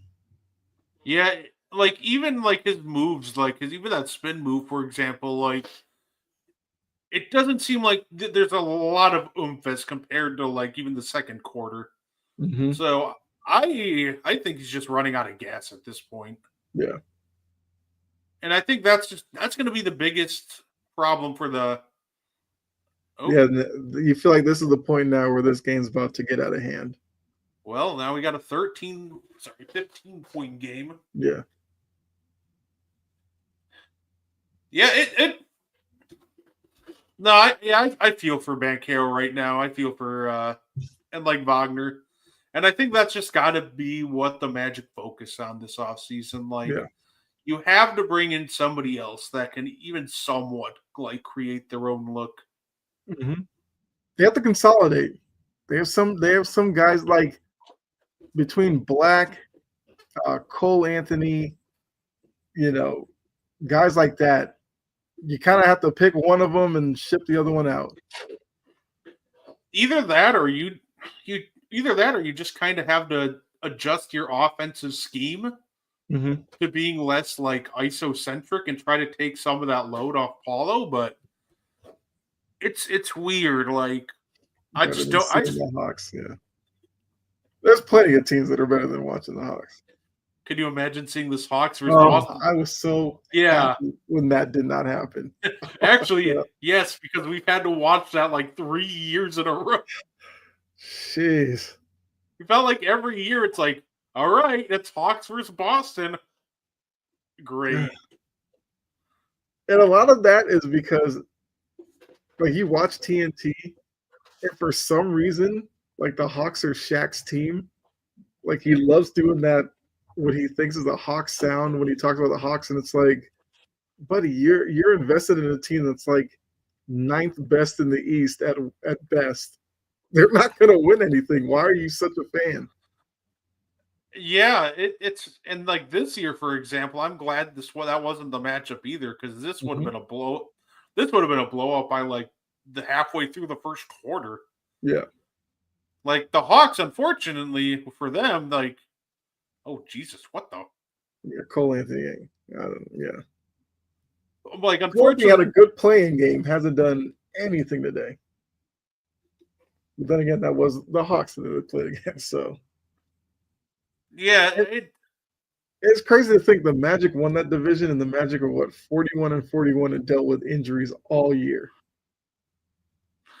Yeah, and it's unfortunate that Suggs is still injured. Otherwise, I think this could even be if he hits that, oh nope. Yeah, if he hit that, then yeah, just turn off the lights and call this game. Even Franz Wagner could have done something.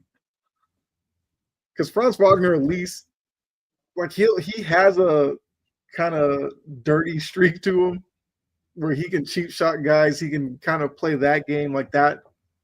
At least I'd give you something. Porzingis, look at Pritchard battling on the boards, and yeah, got Cole Anthony to knock it out of bounds. Hawks have a Trae Young problem. Yep, and they seem to be okay with it. The last couple of possessions, if I'm the Celtics, I want to put this game away early and get some extra rest. I'm still trying to get inside. I think they settled for 3 way too quick in these last few possessions. Mm-hmm. Like if Banchero stays on Tatum here, I wouldn't be surprised if Tatum tries to take him off the dribble. All right, so right now, blow by. Yeah, he got Carter switched on him. Blow by to Brown. Pull up. To me, that was. How does Pritchard? Not how. You had 3 guys there, and Pritchard got a hand on that offensive rebound. I don't even know how that works, but all right. And Pritchard is a good rebounder for a guard, but like, come on. It's really coming off right now as the Celtics just want it more. Mm-hmm. Like, obviously the shooting of Orlando went away, but now the execution has been awful. The Celtics have been really crisp in their process and decision making. Yeah. Like I said, outside of a few possessions where they took an early 3, but they're just going to do that sometimes. Right.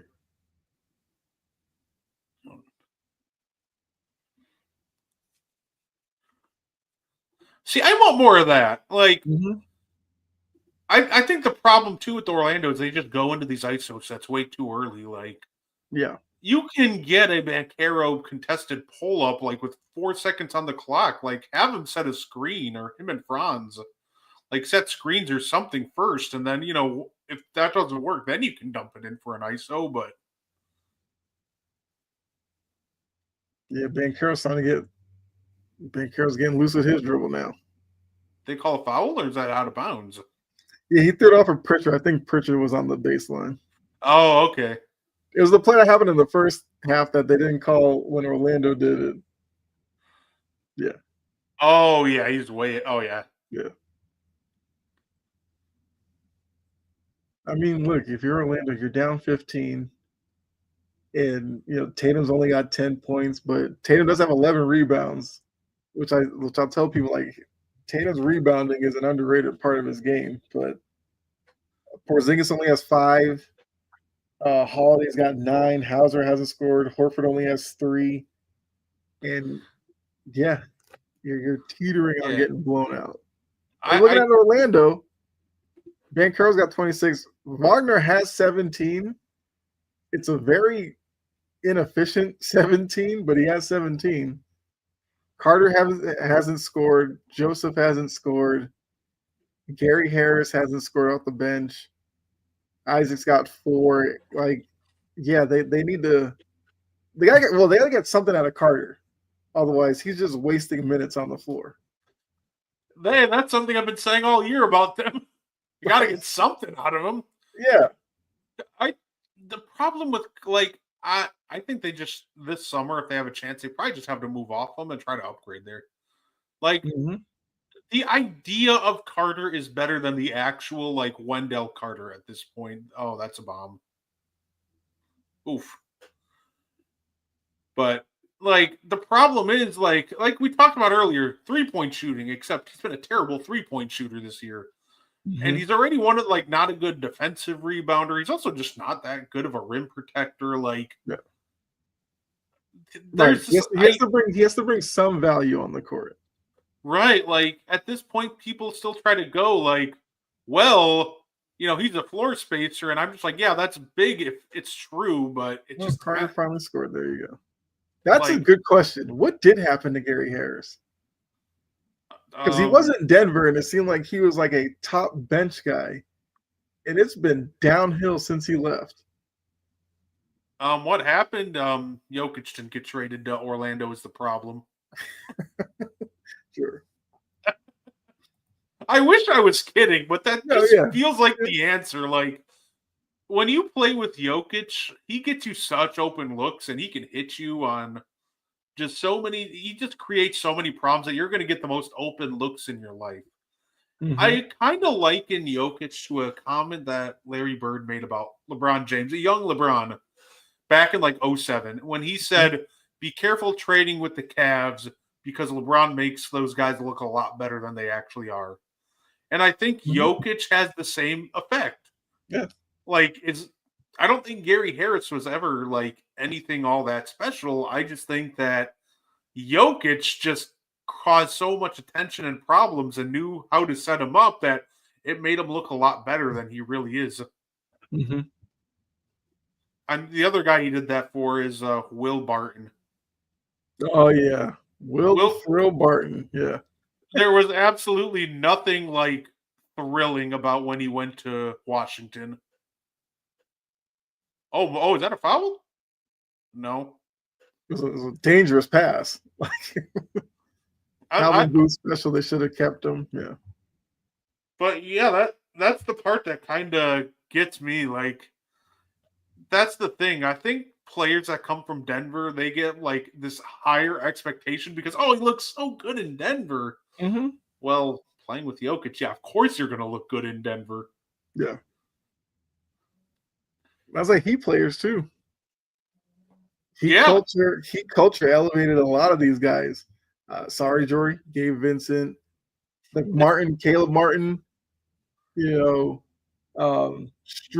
all these other guys went to other teams, and everybody's like, these guys are winners. They've been in Heat culture, and it's like, yeah, now that they're away from each other, they're just guys, really.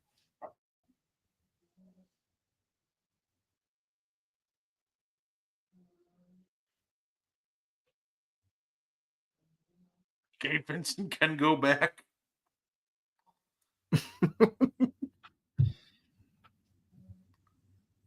Yeah.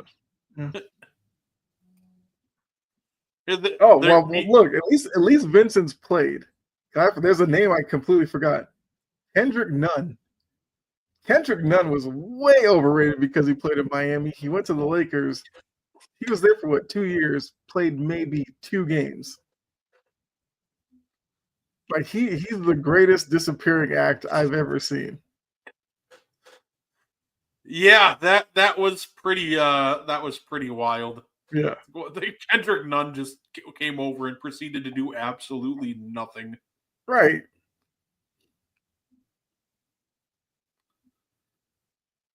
Yeah, I'm hoping that the Lakers have learned maybe don't take guys from the Miami Heat, Mm-hmm.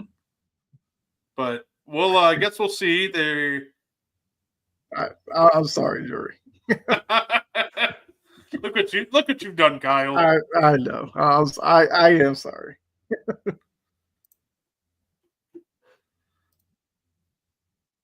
Well, I mean, that's like the tough part with team building free agency. Like, you'll grab a guy who's good at one place, but you never know what allowed them to be good there if they could be good in your system and all that.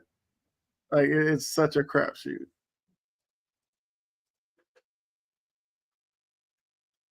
And we know, I mean, look, Tobias Harris went to Philly. He stunk. He moves to Detroit where there's no pressure on him. He's kind of functional. That was the shocking part about that game, by the way. I look and I'm just like, leading scorer for the Pistons, Tobias Harris. Okay, then. Yeah. Some guys, like, if you put them in a situation where not a lot of pressure, like they can play better. I mean, it still doesn't probably justify the contract that he's under and everything like that. But look, if he can give the Pistons steady, performances like game one, I still think they can make that series against New York 6, probably 7 games. If you do that, at that point, I'd probably take my chances of a Cade Cunningham in a game 7 in New York. Obviously, it'd be a tough environment, but he'd have some games under him. Maybe he'd be, a little bit better for it. By the way, Kyle, I want to play a fun game with you. I'm talking about Carter's 3-point percentage. Mm-hmm. Do you want to guess what he's shooting on wide open threes this year? He's taking 2 a game. Okay. So I'm gonna think it's probably below league average. So I might be generous here. 20%. lower. I figured. I was trying to show him a little love. Let's go some weird numbers. It's like 9.6%. Slightly higher. Oh, He is shooting 12.5% on wide open threes. like nothing will kill an offense more than that. And the Oh, they funny went part, back and replayed the end of the third quarter play. yeah, like the sad part is 15 is too high. Like that, and I think that's a huge part in what's killed an already anemic offense. Like Wendell Carter and it's funny because on like open shots with like a defender even close to him, like all of a sudden that number jumps up pretty close to 50. Mm-hmm. And I'm curious, like, how come, like, according to like these graphs I'm looking at, how come you're a 50% shooter on open shots, but as soon as you're like wide open and nobody's near you, you're shooting 12.5? Like, what changes? That's crazy. Yeah. Like, he's just got to figure that out. Like, I knew it. I asked, is there a foul? And it turns out there was. That would have been hilarious if they came back, gave him the free throw, and then Derek White hits that 3, and you're just like, well, now we lose on the point margin because of that. But what's going on, laying? Celtics in 4. I think it's Celtics in 5. That's But I'll give Banchero a game where he probably scores like 40, and they win like a close one. Oh, I'm glad they didn't go to like some long break after that either. I thought they were going to, because they already did the quarter break, and then they came back and was like, oh yeah, we got to finish the third, and then they're like, all right, we finished that. Let's just go right into the fourth. So it's bad. Yeah. Like. And he doesn't defend or rebound well enough to justify being on the court, like shooting that poorly. There we go. Just go right up. There we go. Yeah. That was good. Look, if he couldn't have converted there, then I'm pulling him. I'm telling him, put on his warm-ups. Like, you're done for the night. Yeah, I would have traded him on the spot. Right. I don't even care if I can't trade him. I'm finding a way. Drawing up trade papers and be like, hey, guys, sorry, guys. The paperwork's just coming in a little late. Yeah, like that Derek White 3. It was a simple play in between Wagner and Carter. They didn't communicate who's going to jump out on White. Oh, I like what the Celtics did there. You know what they did? They saw there was no communication on the last one, so they're just like, we're gonna do it again. Mhm. But the Magic did a lot better at communicating that time. But I That was love it good when hands by Wagner. teams Derek White makes that. Oh, just run, go, yes, go. the worst fast break I've ever seen. Number one, the simple pass was there. He had a guy running with him. Why did he try to go to the trail man? Just throw it to KCP. Like what? What? Yeah, Like Wagner's head might not be in this. I mean, you got Hauser getting blocks now. Horford running the break. There you go. That's how you run a break. Oh my! I don't know what Wagner did. Like he had like the worst brain fart I've ever seen. Like all he had to do was pass it over to KCP. Like what? I don't. What is?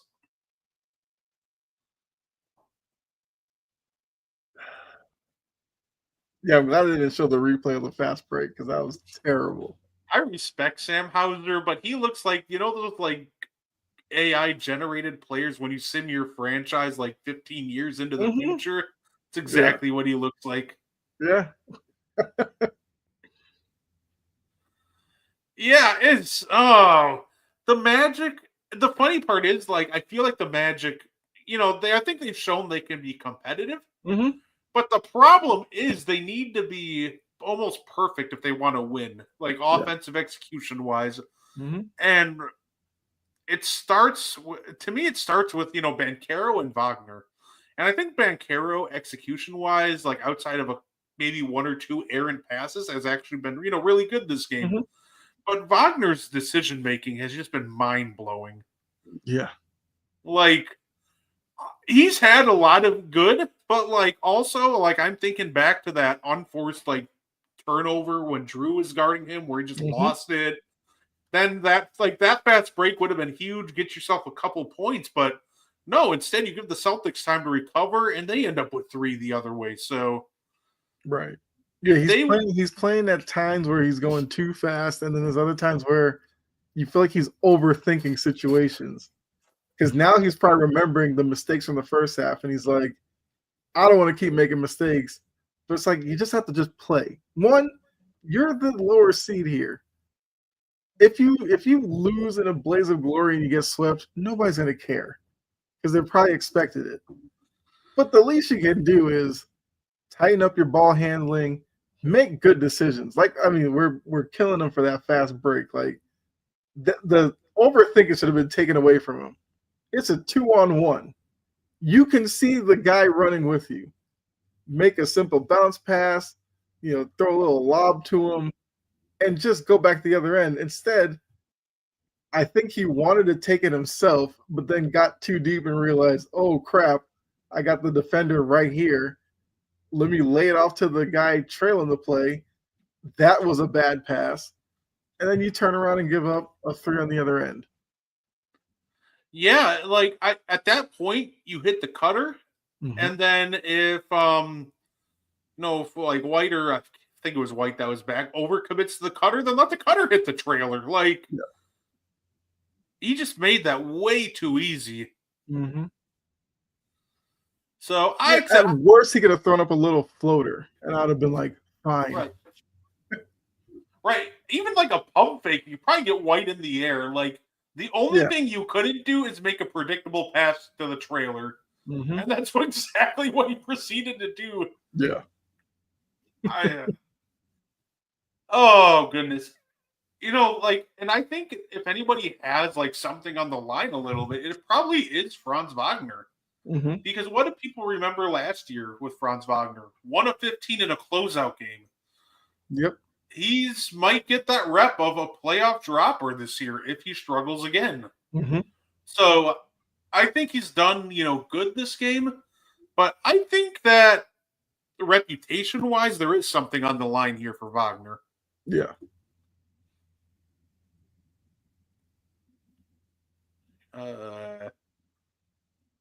Okay. Good hit. move. Good move by Banchero. I mean, it's almost to the point where it's just like, okay, like, can Banchero get us back into this? Just Banchero save us at this point. Mm-hmm. Okay. I'll give that back to Pritchard. Is that? Yeah. Once again, they got the switch. Joseph on the Tatum. Tatum made one in and out move, and Joseph was out of position. Defender had to collapse in on him, and he made the right pass. Yeah, I mean, look, Banchero might score 40 and they lose by like 20. Like, it may just turn out like that. Banchero just might average 35 for this series. Mm-hmm. Polo, you got to recover, man. Right. Tatum was almost like, I mean, are you gonna come back or? I actually.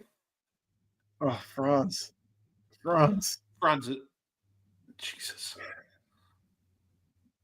I think that was one of those situations, Kyle, he missed. That he overthought that. He did not expect to be that open. Just Derek Wright, rim protector. And I think was that Horford? I don't know who blocked that one, but yeah. And I think right now you're going to start seeing Banchero's shooting percentage go down.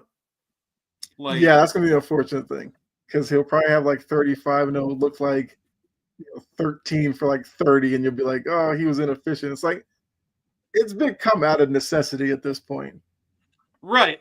He's been efficient, but I think he's going to get to this point where he's going to have to do all by himself, and you're going to start seeing more takes like that. Mm-hmm. It's good. Oh, ooh, that's not good.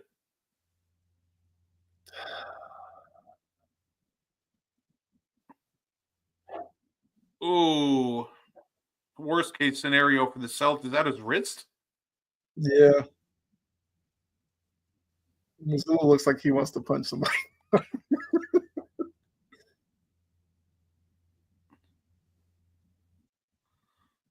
I said, is Drew trying to argue for a flagrant one or something? I don't know. I don't know. I have to see the replay. Yeah, it was probably on the fall down. I don't in real time. It didn't look like there was anything that wasn't a basketball play. That just seemed unfortunate, really. Right, it's not like some guy undercut him and he. Yeah, that was just them trying to get to the ball and hit him. Let's see. KCP comes from the weak side. Yep, I'd say. I think it's his hand. Yeah. Also, another thing that Tatum doesn't get a lot of credit for, Tatum plays a lot. He doesn't miss a lot of games. No, he's very durable. He's available and he's versatile. Mm-hmm. To me, he's one of the best examples of the best ability being availability. He's always It seems like what Holiday and them might be arguing is the KCP just jump up just to grab his arm.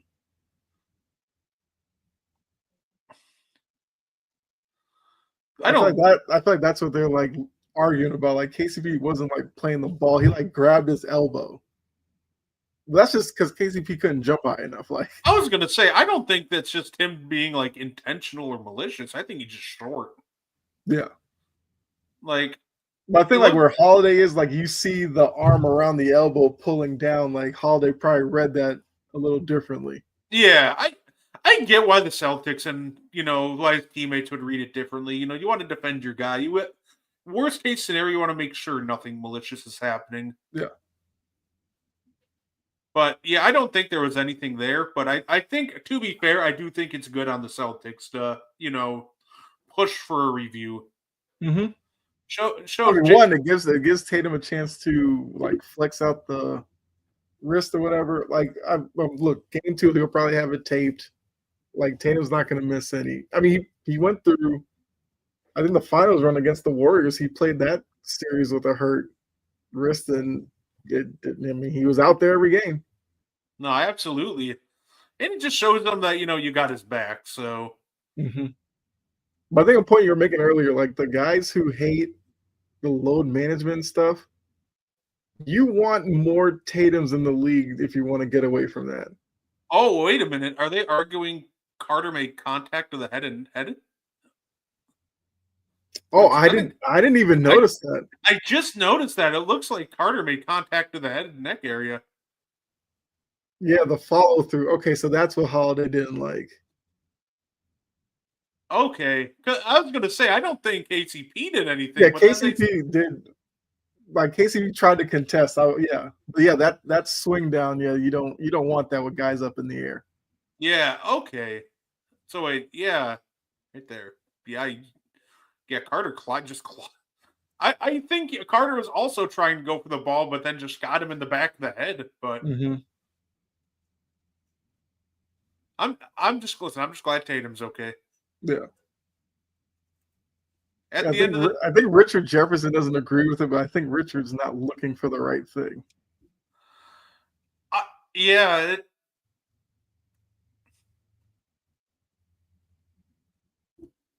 It's one of those that I'm like fine with it.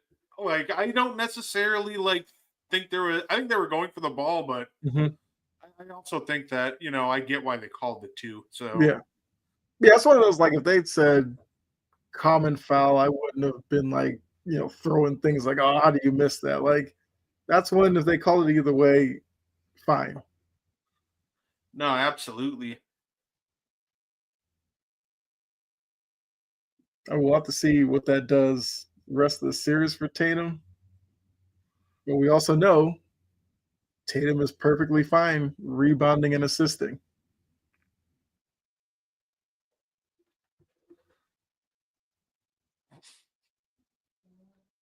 Okay, that's not what you want Carter doing. He threw up a pump fake, and Alan's just like, "Are you kidding me?" Right. Like, I hope you shoot that. Like, I ain't falling for that. I'm sorry, that was just, to me, the most hilarious pump fake, because no. Like, Carter, I mean, you're getting blown by Pritchard, and then you didn't contest that shot.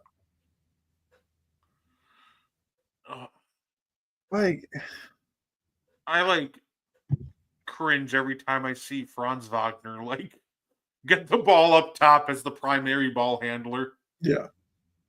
Okay, we might as well go.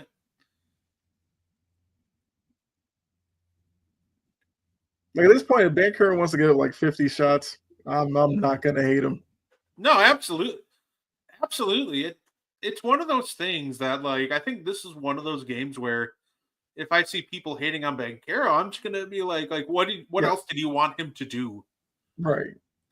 Like, Franz is turning the ball over like crazy. Wendell Carter's just, he's there, I guess. He's not doing much of anything, but he's on the court playing basketball. Right. Maybe he's just there for the vibes. I mean, Bankero's 31, 10, and 2 on 12 of 24 shooting. Like, yeah, I'm giving him zero blame for what's going on today. Right, and I don't even think and his defense was really good until the second half, but even then I think got out of hand. Yeah. Even then I think he's been locked in for the most part, but I think coming down the stretch, just you can tell they're just possessions that he's just gassed. Yeah.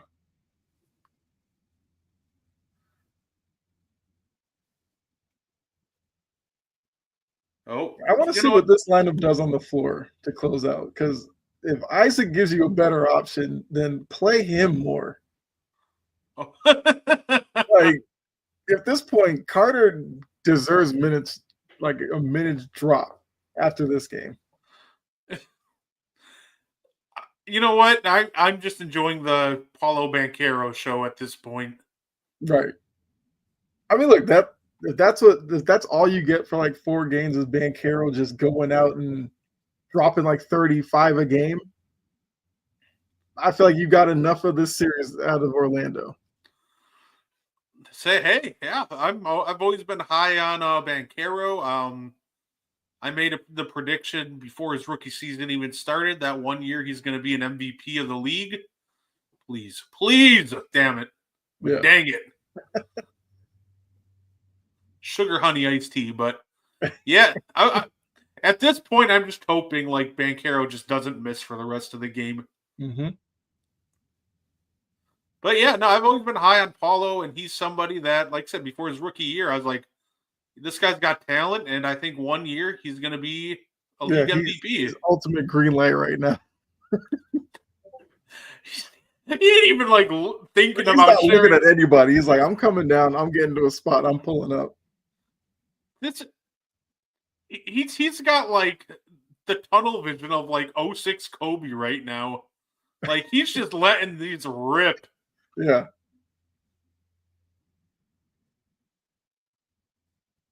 Let's see. Yeah, he's got Holly on him. He's like, give it to me. Tarek White's like, no. Wagner can get to the paint. He just cannot finish once he gets there. Like, what is happening? Like, I expect the Orlando Magic to not shoot well from 3, but normally they like can shoot, well around the rim.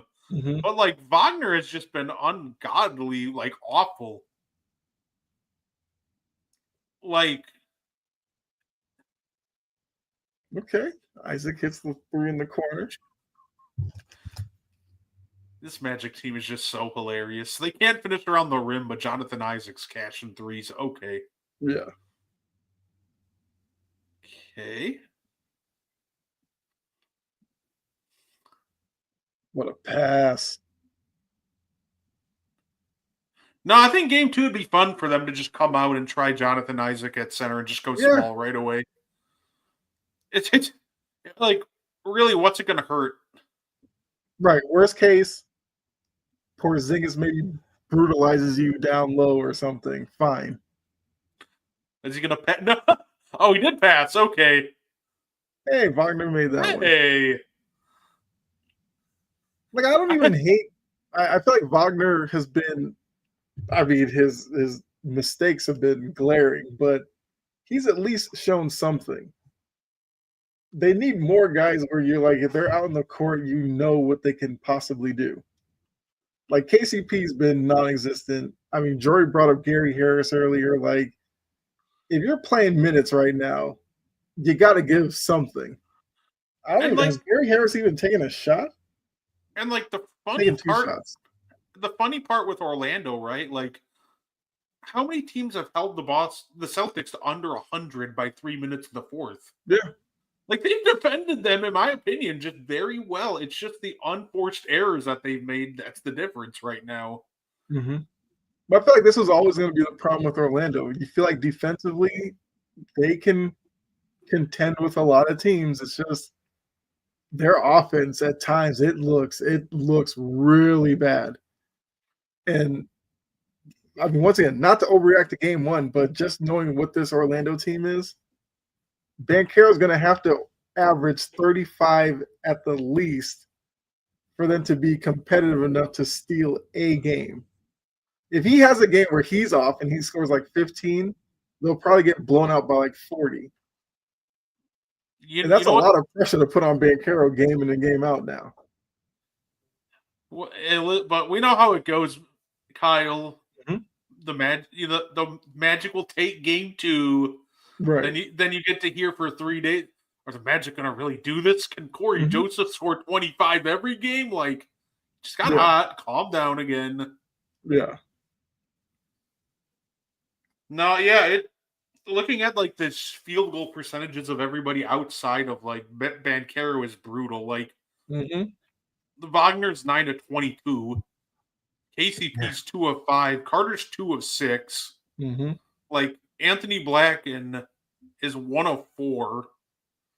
Like Cole Anthony's 1 of 3. Gary Harris has taken 2 shots and in shocker he's missed both. Yeah. And Cole Anthony in that playing game teased what he could be.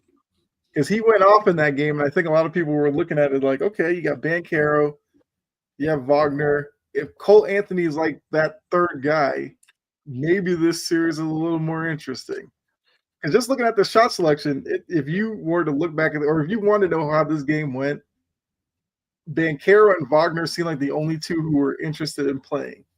Problem was, Wagner just couldn't buy a bucket when they needed it, when like the game was kind of getting away from them. He had opportunities where he could have killed momentum, but then he would do something stupid. Like that's been kind of the narrative from this game. Those times where the Magic could kind of hold on and stay within arm's length, Wagner will go down and take an ill-advised shot, or he'd go down and turn the ball over. Boston would go back the other end and like hit a 3, and then it's like, oh well, yeah, missed opportunity. Yeah, definitely be interesting to see what adjustments are made in Game 2. Yeah. Say, I know the next batch of playoff games I'll get to watch are Thursday, Friday.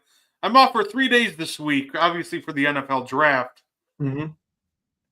Actually, I'm definitely looking forward to that, which means I get some. I think I get some fun. Yeah, I get Nuggets, Clippers, Thunder, Grizzlies, and Knicks, Pistons on Thursday.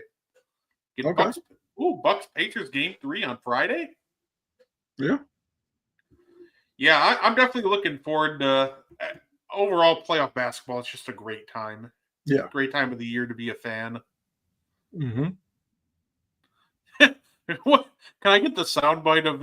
Is there a soundbite of Paulo just cussing everybody out? Like, can I get some effing help out here? Like, Yeah, I mean, they just show like the sounds of the game thing. It was like a coach basically telling Banchero, like, look, you're kind of playing well. And I know it's tough looking up at the scoreboard, basically, like, but I think the handles. Good. He somehow made the best of that, but he looked like he was a turnover waiting to happen.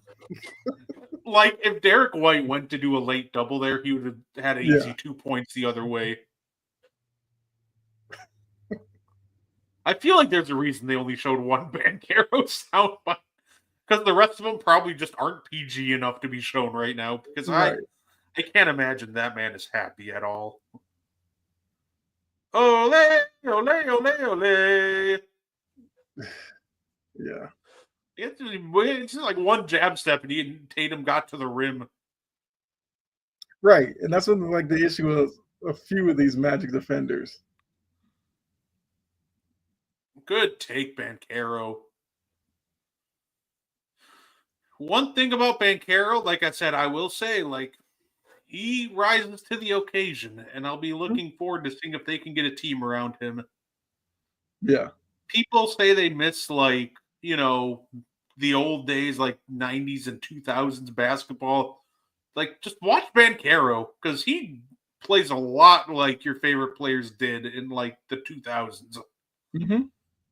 Like, you want tough contested middies? He takes those in spades. Yeah. Like, pull-up threes? Absolutely. Yep. Like, there are a few players in the league that I think kind of give you that style of hoops, and I definitely think that he's one of them. Yeah.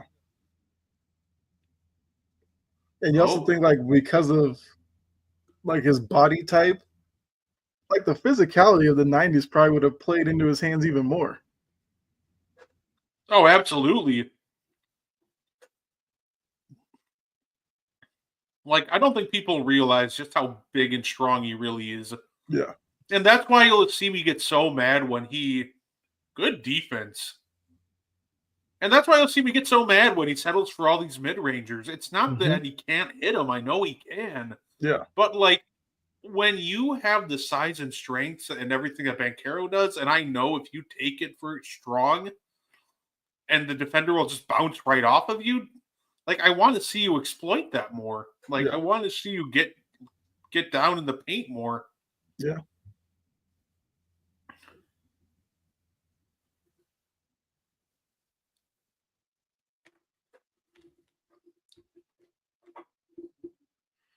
Here we go. Banchero's locking in. Good defense. Good defense by Banchero. Just Yeah. an even better shot by Tatum. Yep. That's just a good old-fashioned case of good defense, better offense. Free power. Yeah. Well, I mean, look, I think collectively the Magic have an interesting team. It's just they just have to fill in the little parts that they're missing. Like you'd love to see like a knockdown 3-point shooter to play off of Paolo. You'd love to see them get one. I don't know where they're getting one from, but I feel like that's something that they need.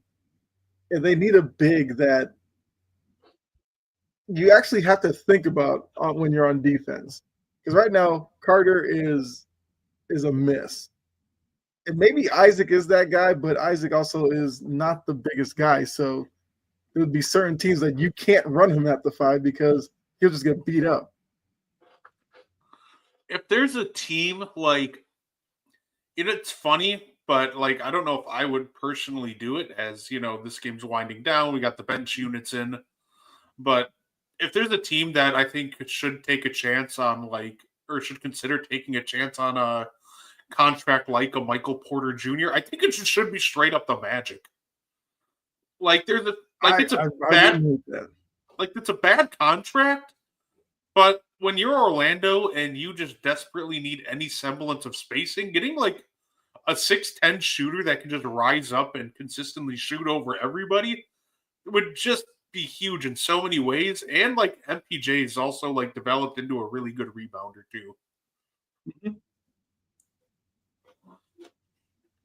No, my favorite rumor is still when I've seen people rumor, they'll be like, oh, the Magic should trade for Trae Young. I'm like, I mean, he would stunt Paolo's growth.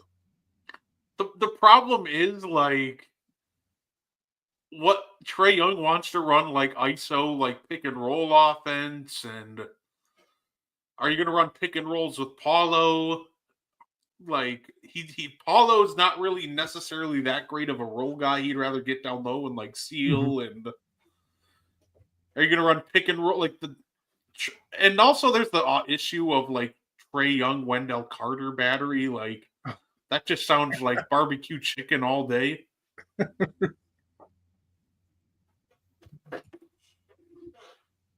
I mean, that is true. Sometimes he's not engaged. But I think if you're Orlando, like Orlando has a way, like even if these guys can't shoot, like everybody they get, they seem to do really good at getting to buy in.